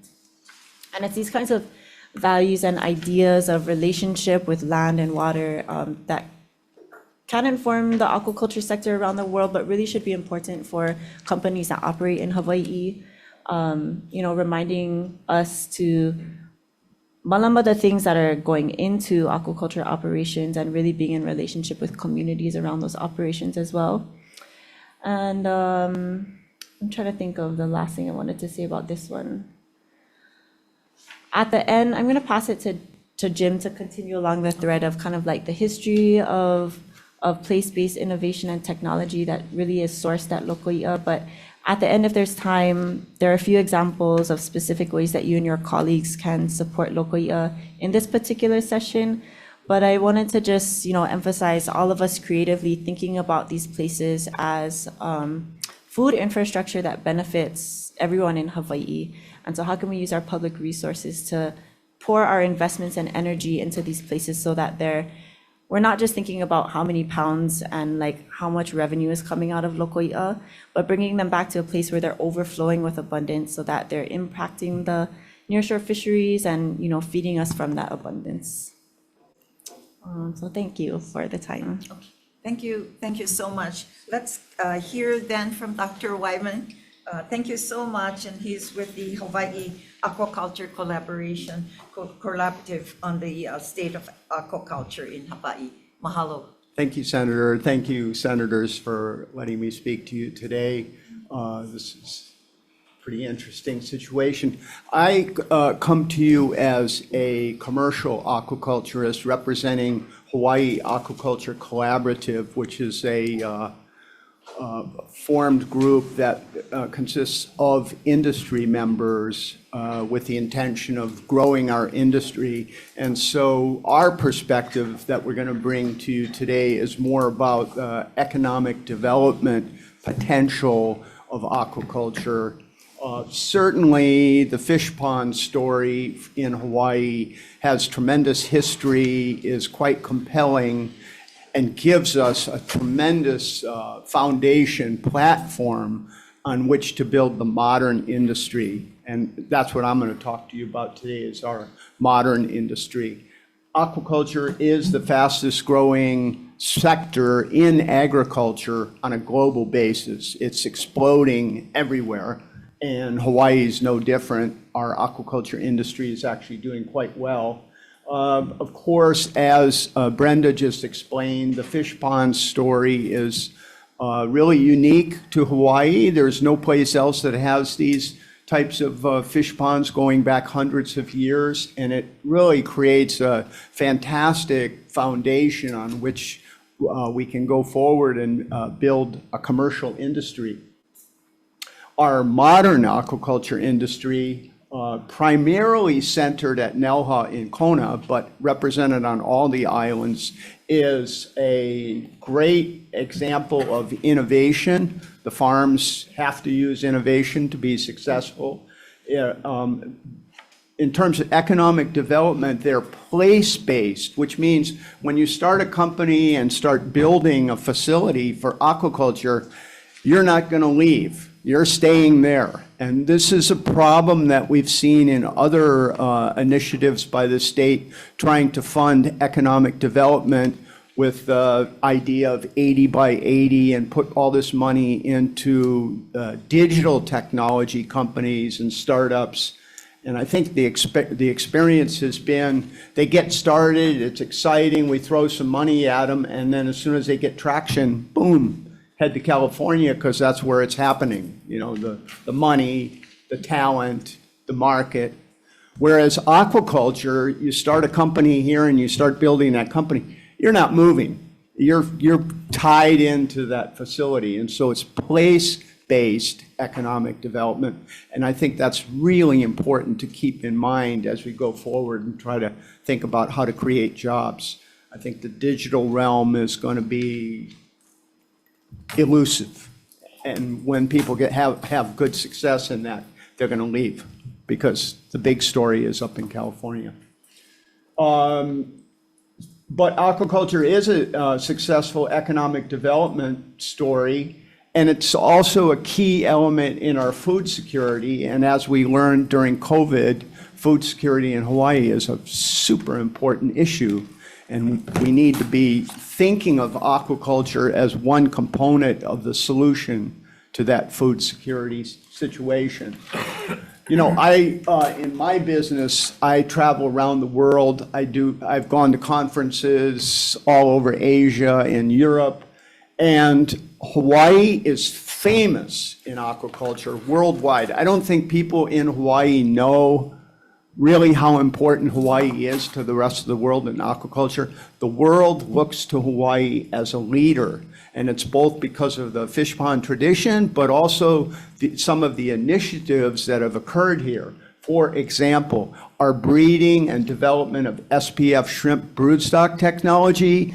We are the source. It came from Hawaii. That technology was born and raised in Hawaii, and we're still the leading supplier of SPF broodstock in the world. Our microalgae company, Cyanotech in Kona, is absolutely unique and a star in the aquaculture industry for their nutraceutical production. So that's fantastic.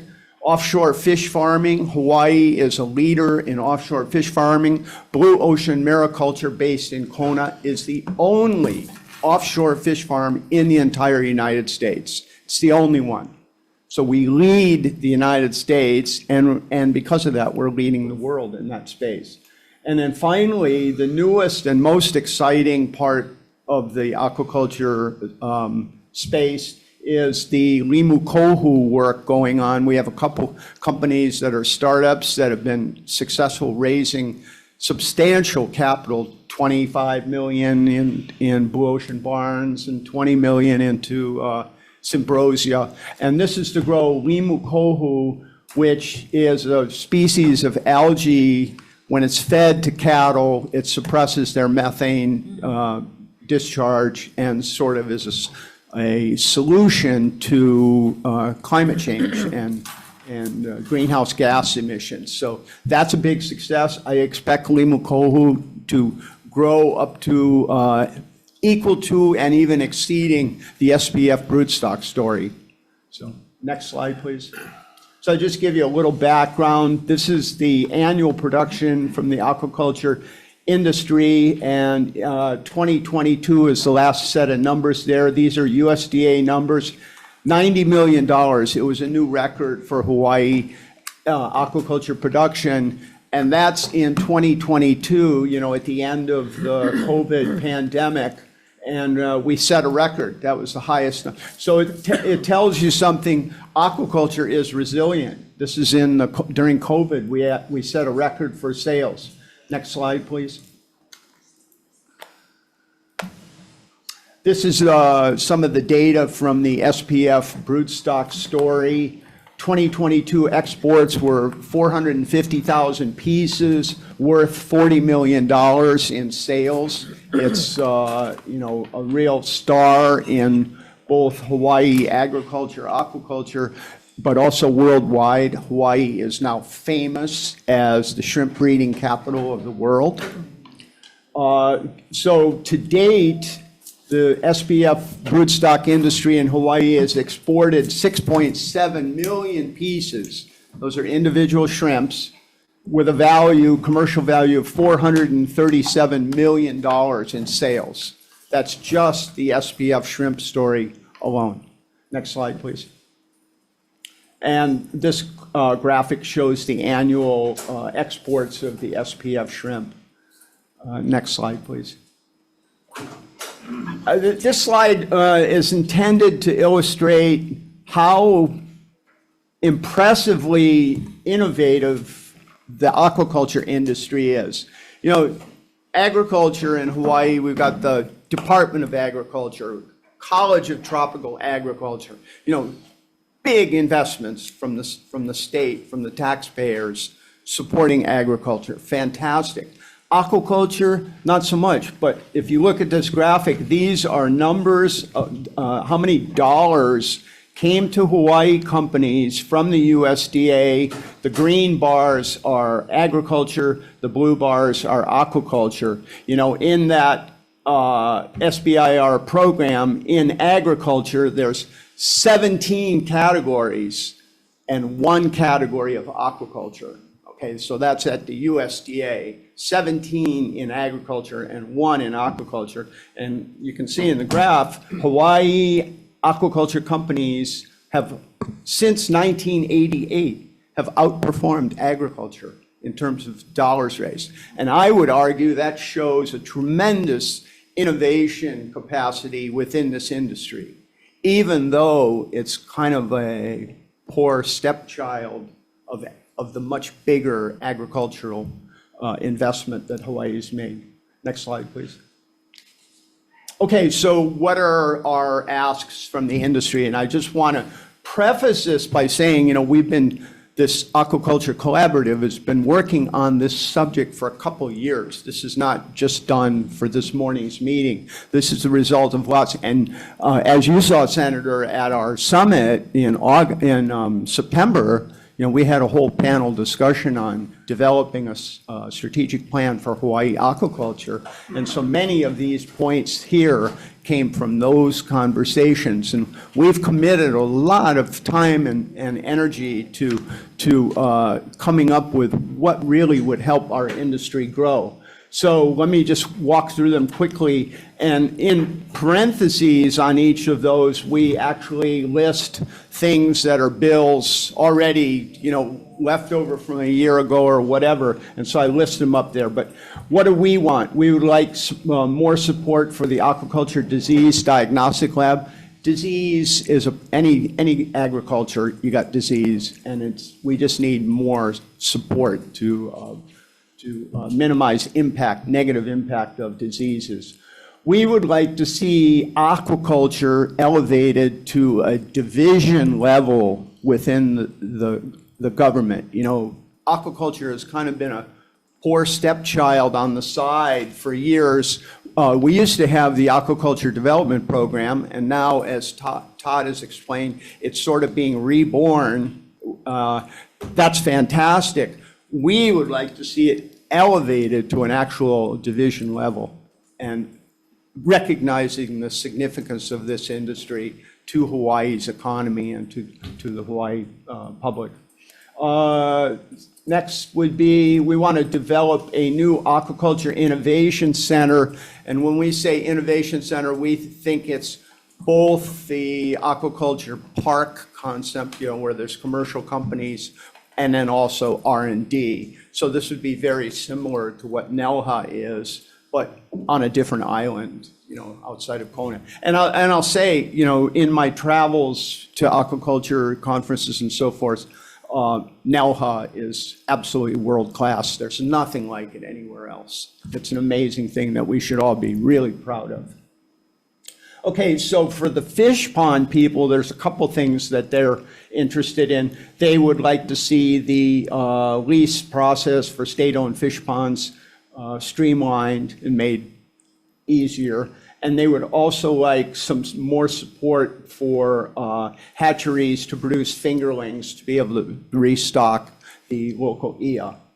And finally, we have a suggestion of something that's a little bit bigger idea, and we call it Aqua 221. And you know, you all know what Act 221 was, and you know, there's mixed reviews of whether that was a good thing or not a good thing. But we would like to see something like that, maybe better managed, but targeting aquaculture development. Because there's really an opportunity if we put some investments into aquaculture, we can grow this industry tremendously, you know, as Todd's projections showed. So. Thank you very much. Yes, as I mentioned earlier, we're getting educated on all levels of aquaculture. We have Randy Cates here from Cates International, and issues on the permitting system in aquaculture. but also I've known Randy for many, many years when I first started into the Senate back in the early 1998 to when I left in 2010, but 2008. But let's hear a point of view of different points of view. Definitely different points. Thank you And for, just for everyone's information, we will end up with the Department of Health immediately after as well, and then we'll open up for questions, members, as well. Proceed, Randy Cates. I got my timer on, so I'll Yes. go over.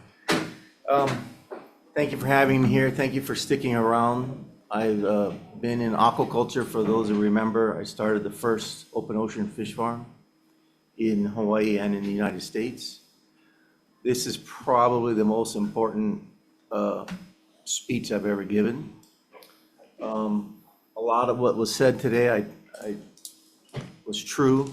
I think Todd set the bar on going from 90 million to 500 million. I will tell you that it will absolutely not occur unless the Senate and the legislature intervene. I have invested heavily in aquaculture. I'm heavily involved. I do consulting. I just completed 2 consulting works.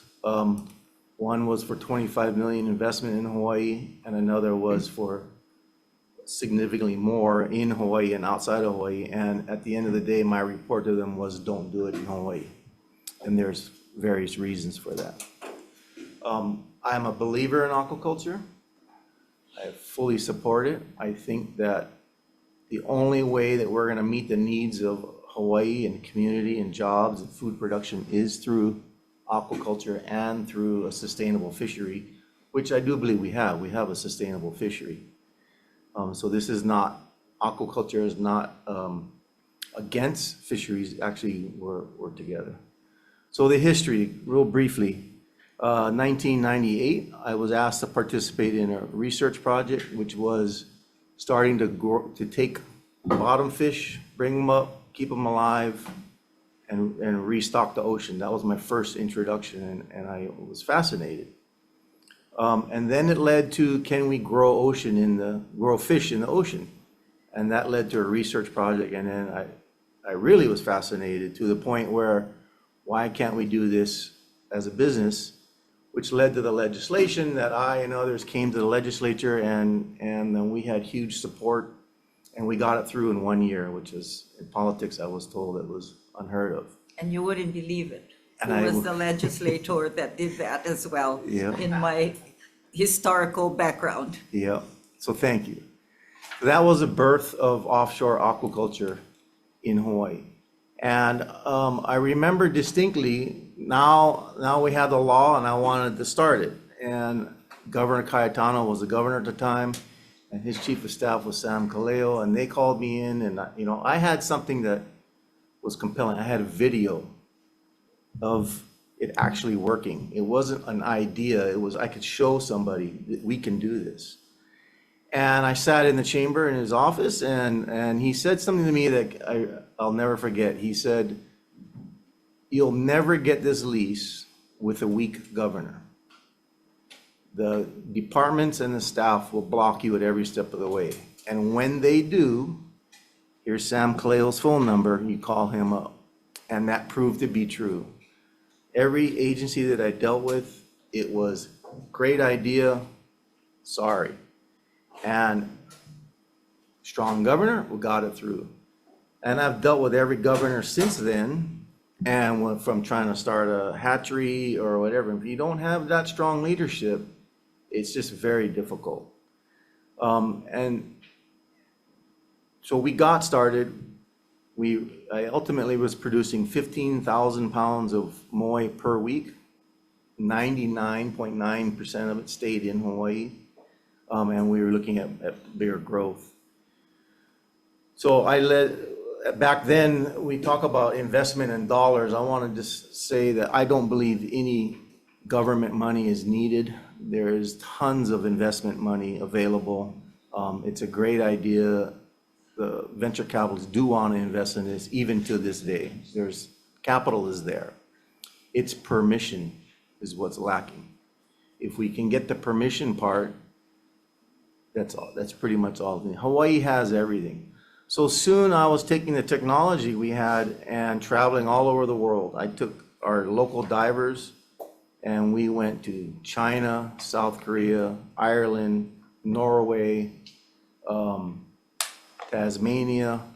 We traveled all over the world teaching others how to farm the ocean, because where they farm is like in inlets, far, far different. And huge money came to Hawaii. These countries were coming to Hawaii, and then when they come and visit my farm, they weren't just visiting me, they were visiting shrimp farms, they were visiting all different assets of aquaculture in Hawaii. And literally, I saw hundreds of millions of dollars come in and out of Hawaii. So it is huge investment. Getting the $500 million, it just simply will not happen unless we get the departments all on board. So what I think the legislators need to do is make it a mission statement within DLNR. That's number one. DLNR chairperson, and I asked her to stay, but she couldn't, has made statements recently that she does not feel aquaculture should be promoted or part of DLNR. And I respect her greatly, but I disagree with her. It is vitally important. No other agency that we deal with is more important than DLNR. They control the land, they control the ocean. You can't build a land-based hatchery anywhere. You can't get an ocean lease. You can't operate without working closely within DLNR. And so we need that support, and we need it to be part of their mission statement, which I believe wholeheartedly that it is, because we cannot manage our resources just in the past or for today. We got to think ahead. And the more we produce out of aquaculture, the less dependent we are on our wild-caught resources. So that's fundamental.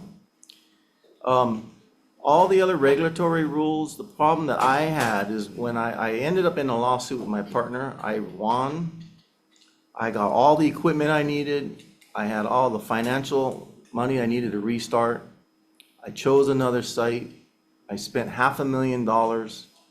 I got to the land board. I got approval for my CDOA. It was hinged on one signature from DOT, and they refused to sign that CDOA. All throughout the EGA administration, they just said they wouldn't even get to, eventually wouldn't even take a meeting.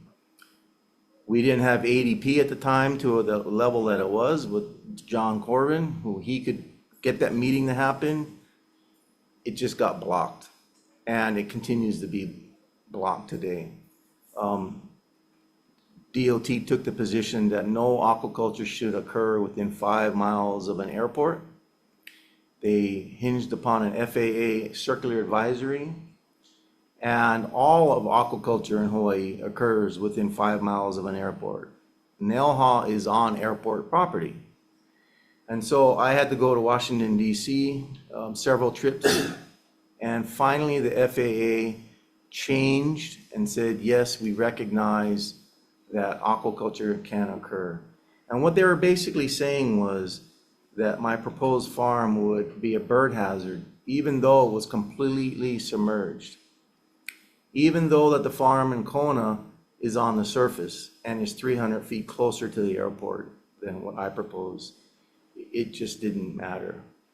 So since my operation, there has been no other offshore aquaculture farms.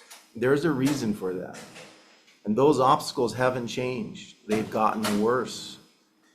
In my consulting, one of the things that I had to do was observe the land board.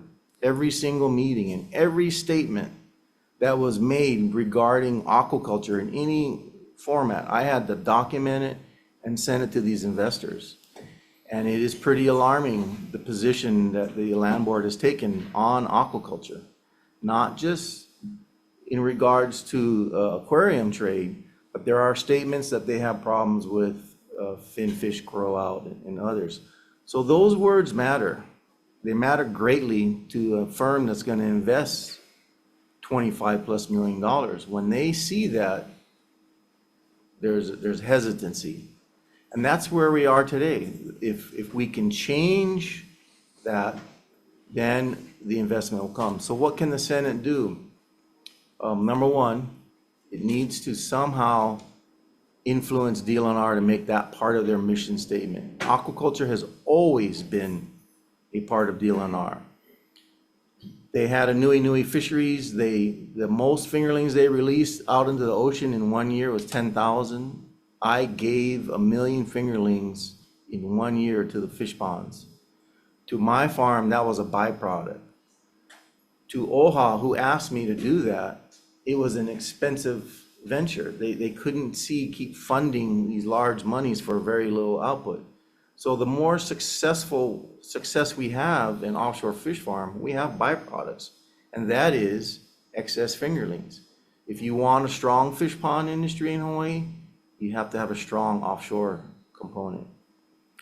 Stock enhancement, same thing. I had no marketing. My marketing was, I provide these fingerlings that will restock the ocean. That sells far better than anything I could pay for. So I think Todd's number of 500 million is easily obtainable. There's one other fact two other quick facts. Excuse me, I'm going to, I'm being called up to the governor's office. We will have I didn't get you in trouble, Senator did I? Senator Gabbard will continue, and I'll be right back. Two other quick facts just to think of. Second highest contributor to our national debt, seafood imports. Hawaii imports still 90-some-odd% of its seafood. In Norway, everybody thinks that labor rates are an issue in Hawaii. We have high labor rates. Norway has the highest labor rates in the world.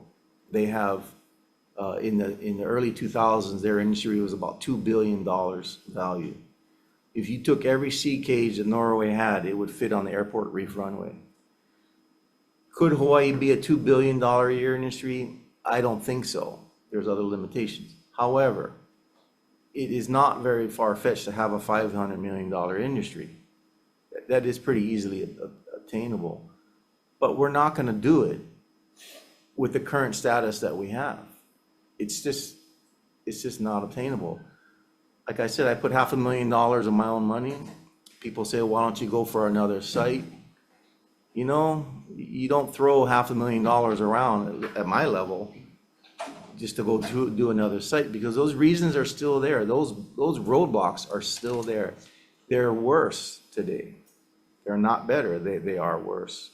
So I hope, I wish the other members were here, but I hope you guys can think about that. And if, you know, my kids are at the age of getting out of high school and choosing college careers. I would have loved to have them go into this. And I don't want Hawaii to be just tourism, military, and construction. And generally, that's what we have. We need to think about push. We got to keep pushing. Can we be something different? And aquaculture, like Jim said, is certainly the place to go. With that, thank you. Thank you, Randy.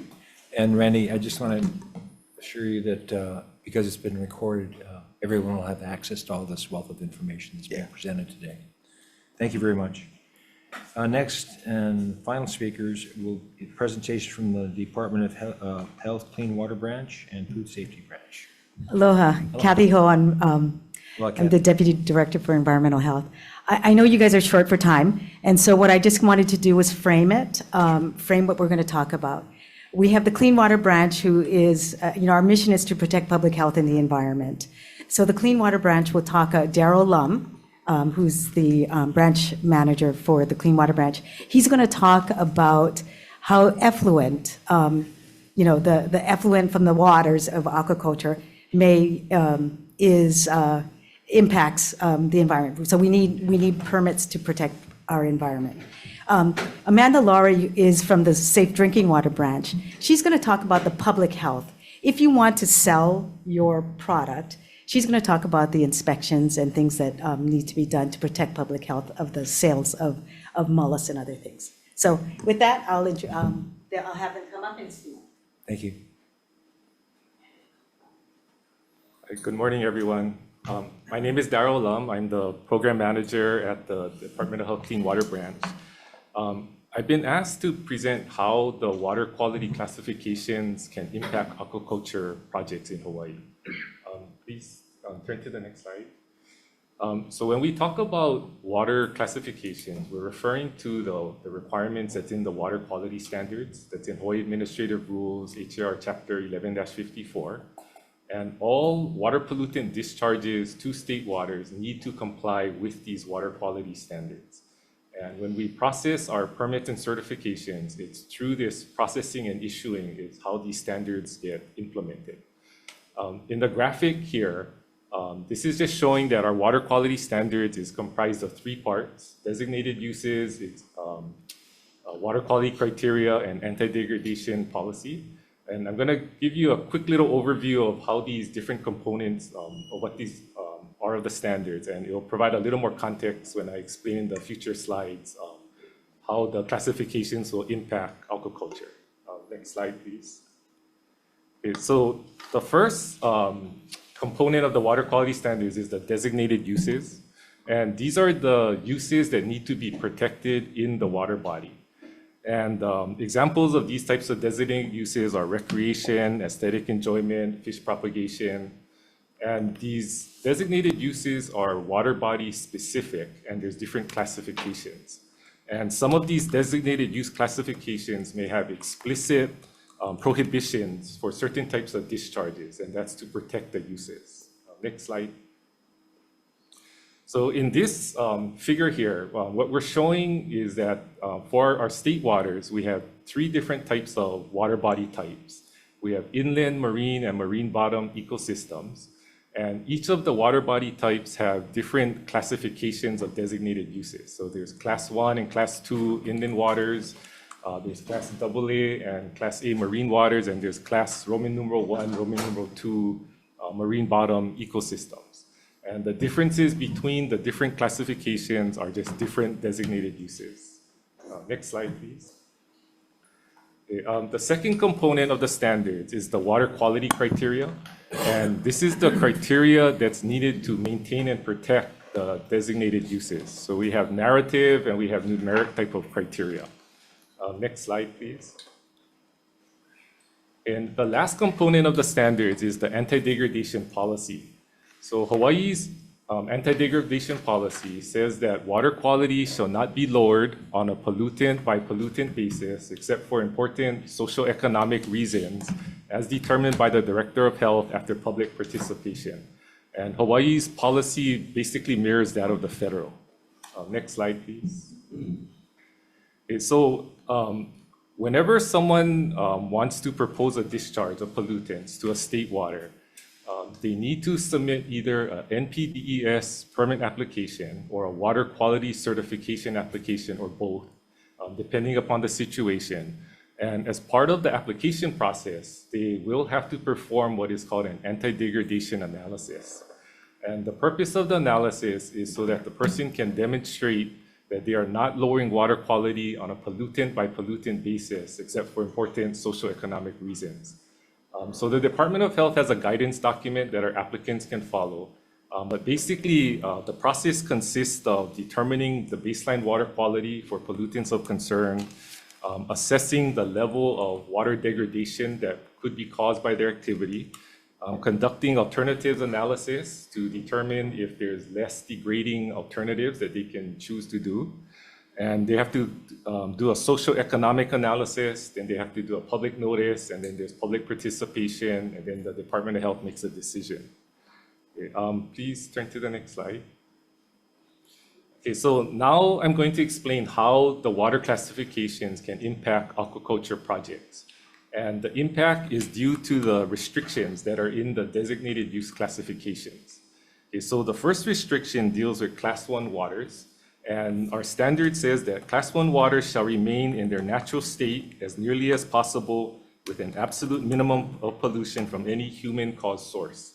So if an aquaculture project proponent is proposing to discharge pollutants into these water bodies, when they submit their applications to us and they perform their anti-degradation analysis, they will have to address this particular restriction.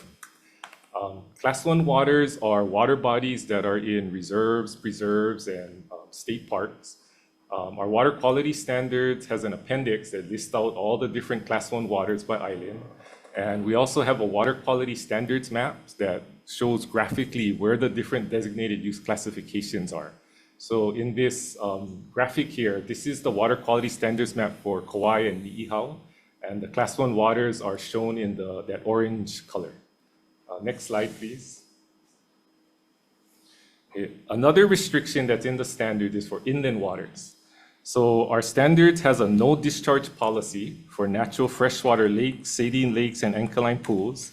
And there's a prohibition against waste discharges into springs, seeps, ditches, flumes, reservoirs, certain wetlands, saline lakes, and alkaline pools, with the exception of pesticide applications for the purposes of protecting human health and the environment. And this is the same as the last restriction. If an aquaculture project is proposing a discharge to these water bodies, they will have to address this restriction in their anti-degradation analysis. Next slide, please. Another restriction in our standards is that it does not allow new sewage and industrial discharges into estuaries and in bayments. And there are some exceptions to this in the standards. And this restriction is similar to the others where it would have to be addressed in the anti-degradation analysis if someone was proposing a discharge here. Next slide, please. Okay, so the last restriction deals with a NPDES permitting tool. Okay, and NPDES stands for National Pollutant Discharge Elimination System. And this is a federal permitting program that's administered by the Department of Health on behalf of the U.S. Environmental Protection Agency. And this permit program addresses water pollution by regulating point sources that discharge pollutants to state surface waters. The NPDES permit imposes water pollution control requirements from federal regulations. It legally obligates the permit holder to comply, and the water quality protection occurs through the issuance of the permit. Next slide, please. Okay, so in the NPDES program, there is a tool called a zone of mixing. And a zone of mixing is a limited area in the receiving water that allows dilution of the pollutants before it comes into compliance with the water quality criteria. So if an aquaculture facility cannot meet certain limitations, they can request this type of zone of mixing. However, there is a lot of information that has to be provided in order to make this type of request. There's analyses that have to be done on the receiving water.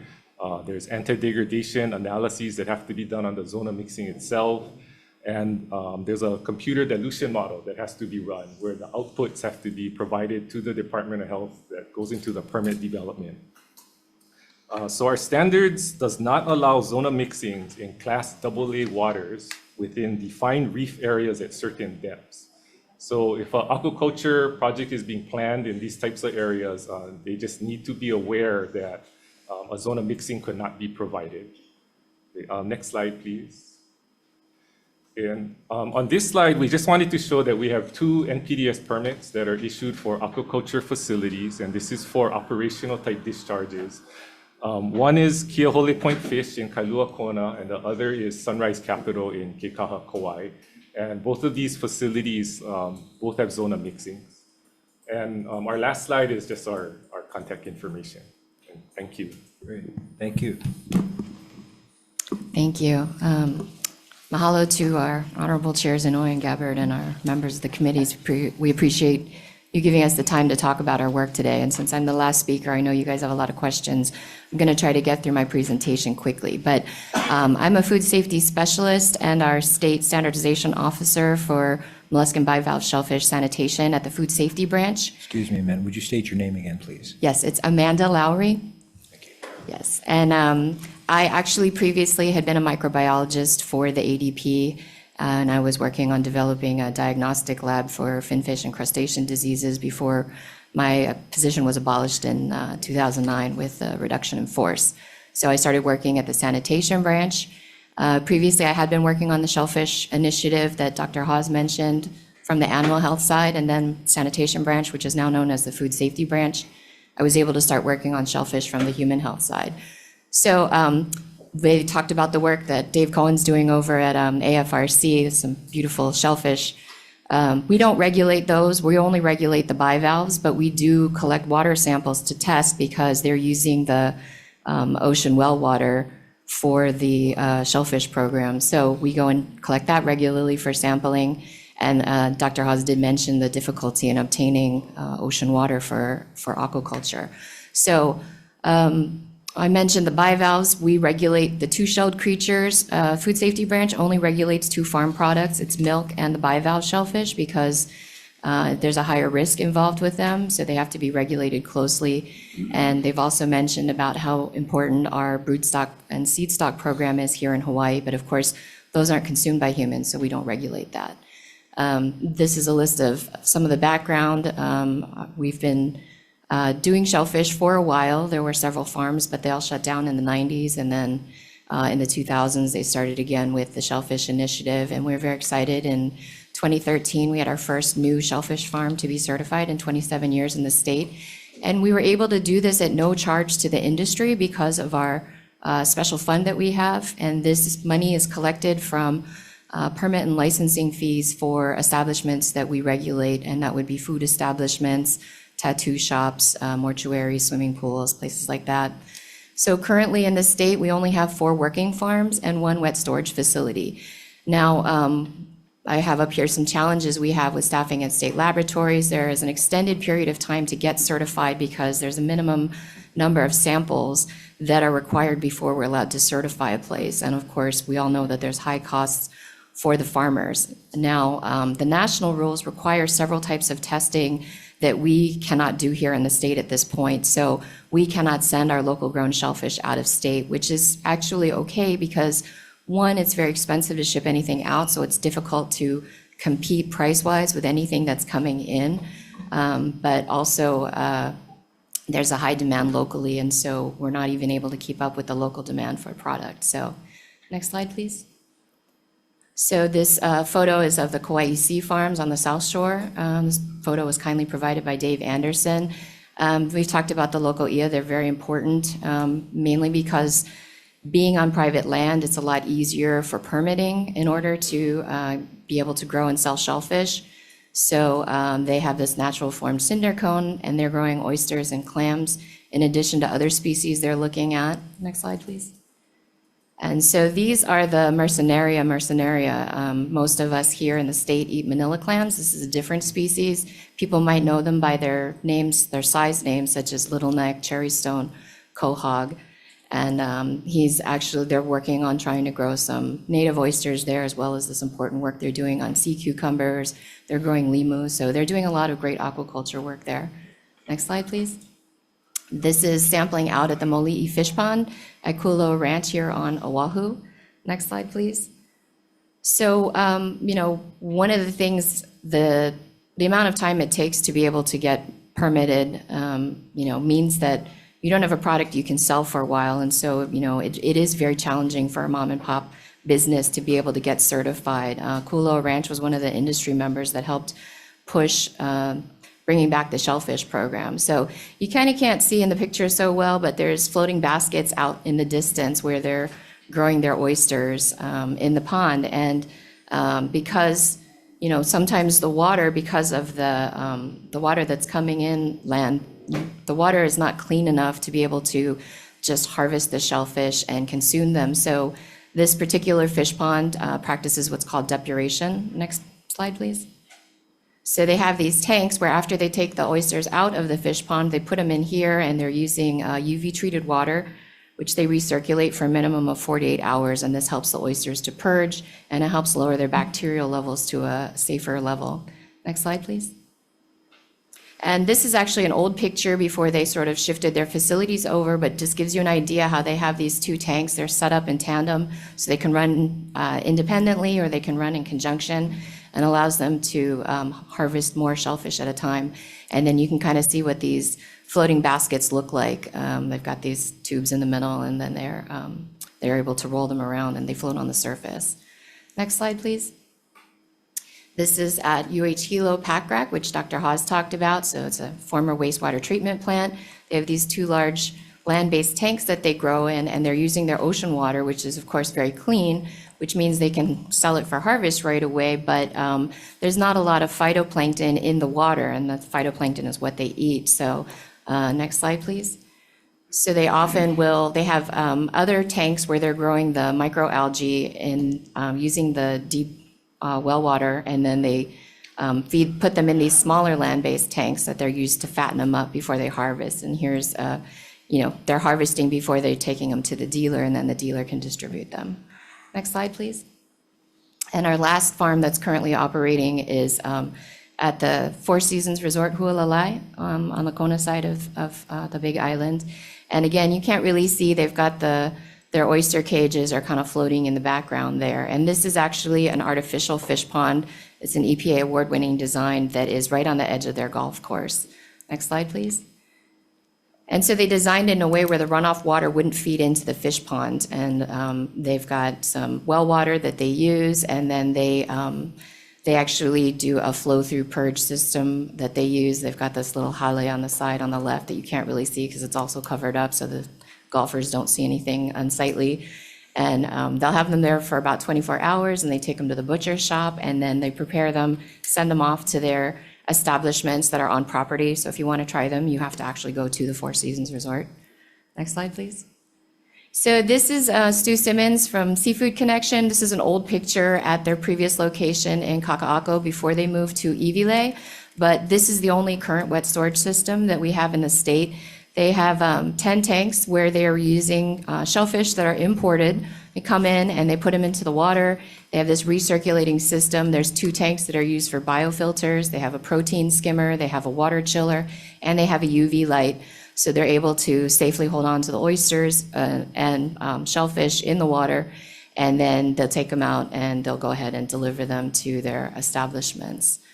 So next slide, please. So this is Keawanui on the island of Molokai, and they actually we'd worked with them for several years, and their fish pond was similar to Kualoa, where they weren't able to just harvest their shellfish directly, so they've been working on a depuration system, but unfortunately, they weren't able to finish getting all the testing done necessary. So we're really hopeful that they're able to start up again and that we can help them get certified so then they can go ahead and sell locally on the island of Molokai. Next slide, please. This is another image of the Keawanui fish pond. Next slide, please. And so, we've had other fish ponds approach us. We worked with Heia for many years, and this is at Waikalua, also on Oahu. And unfortunately, again, you've got these fish ponds in these heavily urbanized areas, and the water is not able to easily meet restricted or approved guidelines. So, at the moment, Waikalua has these land-based tanks. They've been briefly touched upon before, where they're using oysters for restoration to help clean up the water. They can use them in the tanks that they're using for their other aquaculture products, but we're hoping that they might be able to do a land-based tank system and sell their oysters for consumption. Next slide, please. So just a couple things, as I mentioned, state laboratories, there's definitely a staffing issue at the moment because they're short-staffed on Oahu. On the days we have sampling on Oahu, I have to get up super early to go out and collect the samples and then ship them to Hilo by 7:30 in the morning. And Kauai doesn't have the ability at the moment to process. They've been understaffed for a long time, but they're working to try to be able to process their water samples on island. We have the Hawaii Island lab in Hilo, which is processing the samples from over there as well as ours. They're doing milk, shellfish, and other samples. So it's been mentioned before, support for farmers and retail businesses while they're waiting for their certifications. It is obviously very challenging if you have a product that you're waiting to have it approved before you can sell it, and you can't be generating any revenues in the meantime. So we also need increased testing capacity at state laboratories. As I've mentioned, we currently aren't doing some of the testing that the national level requires, which I think would be really helpful to increase the safety of the product that is being sold. We would like to be able to test for Vibrio species that we know are in the water and for biotoxins. We currently have SOPs with each of the each of the farms to help them try to reduce the risk of Vibrio and biotoxins, and increased staffing at the food safety branch. I mentioned previously, our Chapter 35 has not been updated since 1981. And part of the reason why we haven't been able to update it is because we're understaffed. And I saw this morning that Senate Bill 2150 had been introduced that was talking about updating our chapter, which we're absolutely in support of. It did mention conditional restrictions and conditional approvals, and the reason why we haven't done this in the past, which was something we were interested in, was because, one, our state laboratories aren't capable of rapidly doing testing when there's environmental conditional changes, and two, there is a requirement for armed patrol to ensure that when a place is conditionally closed, that there isn't any harvesting going on, and we had approached several agencies previously to try to get an MOU or MOA going, and none of them were interested in doing that. So the way we sort of worked around that is based off of the data that we have, and knowing that, you know, if it rains a certain amount or the water looks to be a certain way, that, you know, they're not harvesting, they rapidly chill well below the requirements for harvest time to temperature compared to the national level to help control for Vibrios and other bacteria. So we're managing, and but yes, it takes it's a lot of difficulties for the shellfish companies to be able to get up and running, but we absolutely are in support, and we continue to not charge the industry any cost because of our special fund. So thank you very much. Thank you, Amanda, and thank you, Darryl. Okay, folks, I've been informed that we have a hard stop at 11 o'clock. We do have session today, and so we wanted to have some Q&A here. We got a few minutes. Let me just call up DLNR, DAR, quick question here. What permits are necessary for an aquaculture facility to operate? The only permit would be the special activity permit, and then for the aquaculture facility license, that's a separate application. I don't believe there's any other agency permits required. I could be mistaken, I can follow up on that. Okay. It does require someone from the Department of Ag to inspect the facility, though. Okay, so the question was, when would an applicant need an aquaculture permit versus a special activities permit, right? Oh, when would they need it? Yeah. So a special activity permit just authorizes the collection from the wild of a regulated species. The facility license would be required to actually grow that species in a facility. Okay. Yeah. Thank you, Brian. Members, any questions? We have a couple minutes left. Senator Wakai. For Department of Agriculture, is Sharon Hurd here? She's not, she had to step away. I can. Okay. It always troubles me of her lack of engagement on this particular issue. I know the Department of Agriculture is introducing 4 admin bills. How many of them touch aquaculture? 0 of them currently. Okay. I looked at your budget and I saw no asks for aquaculture. Is that correct? Correct. You saw the slides presented today by Todd Lowe on some of his asks. How many are you supporting? None of them have made it into our request. See, now there's a problem here with this entire scenario. We saw the huge opportunities in aquaculture, and the Department of Agriculture is nowhere to be found in supporting this trajectory. Why? I can't answer for prior reasons why. In the last, since I've been on board, we've been having discussions internally about aquaculture and our role, because I think it is still very important, and we do hold some of the throttle points to the industry. So working through some of the internal or the permitting through the department, et cetera, is important. And the second piece, I think it comes into play with the bigger strategic plan that we're working on, is where aquaculture and all of agriculture work together, as Todd mentioned, in this diversified strategy. You know, we've been talking about growth of agriculture for decades. Value add, diversification, all of that. And what is it amounted to? Agriculture is a $500 million industry. It's 1/2 of 1% of GDP. at this point, I mean, the growth opportunities in agriculture, I think, are pretty minimal. It's important, but the growth opportunities are minimal.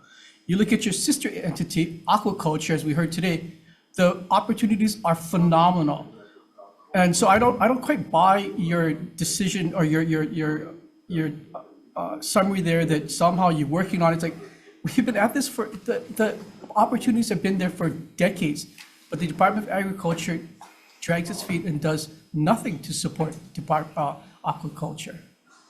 I mean, at this point, considering in 10 years, the aquaculture will eclipse the output for agriculture, maybe should we contemplate calling it the Department of Aquaculture and have agriculture a division within that? No, I think in the plan that we're putting together, both terrestrial and aquaculture will show a growth curve. I do agree, though, in my research in aquaculture, that there is some tremendous opportunity. Talking to some of the international investors in aquaculture, even the research and development side alone has quite a lot of potential, not to mention the production side. So I'm full agreement that the potential is there. We've got to, and we are articulating with sister departments like DLNR, DBED, the pathway to get there, which includes workforce development to sale. Okay, members, I'm sorry, we have to stop it there.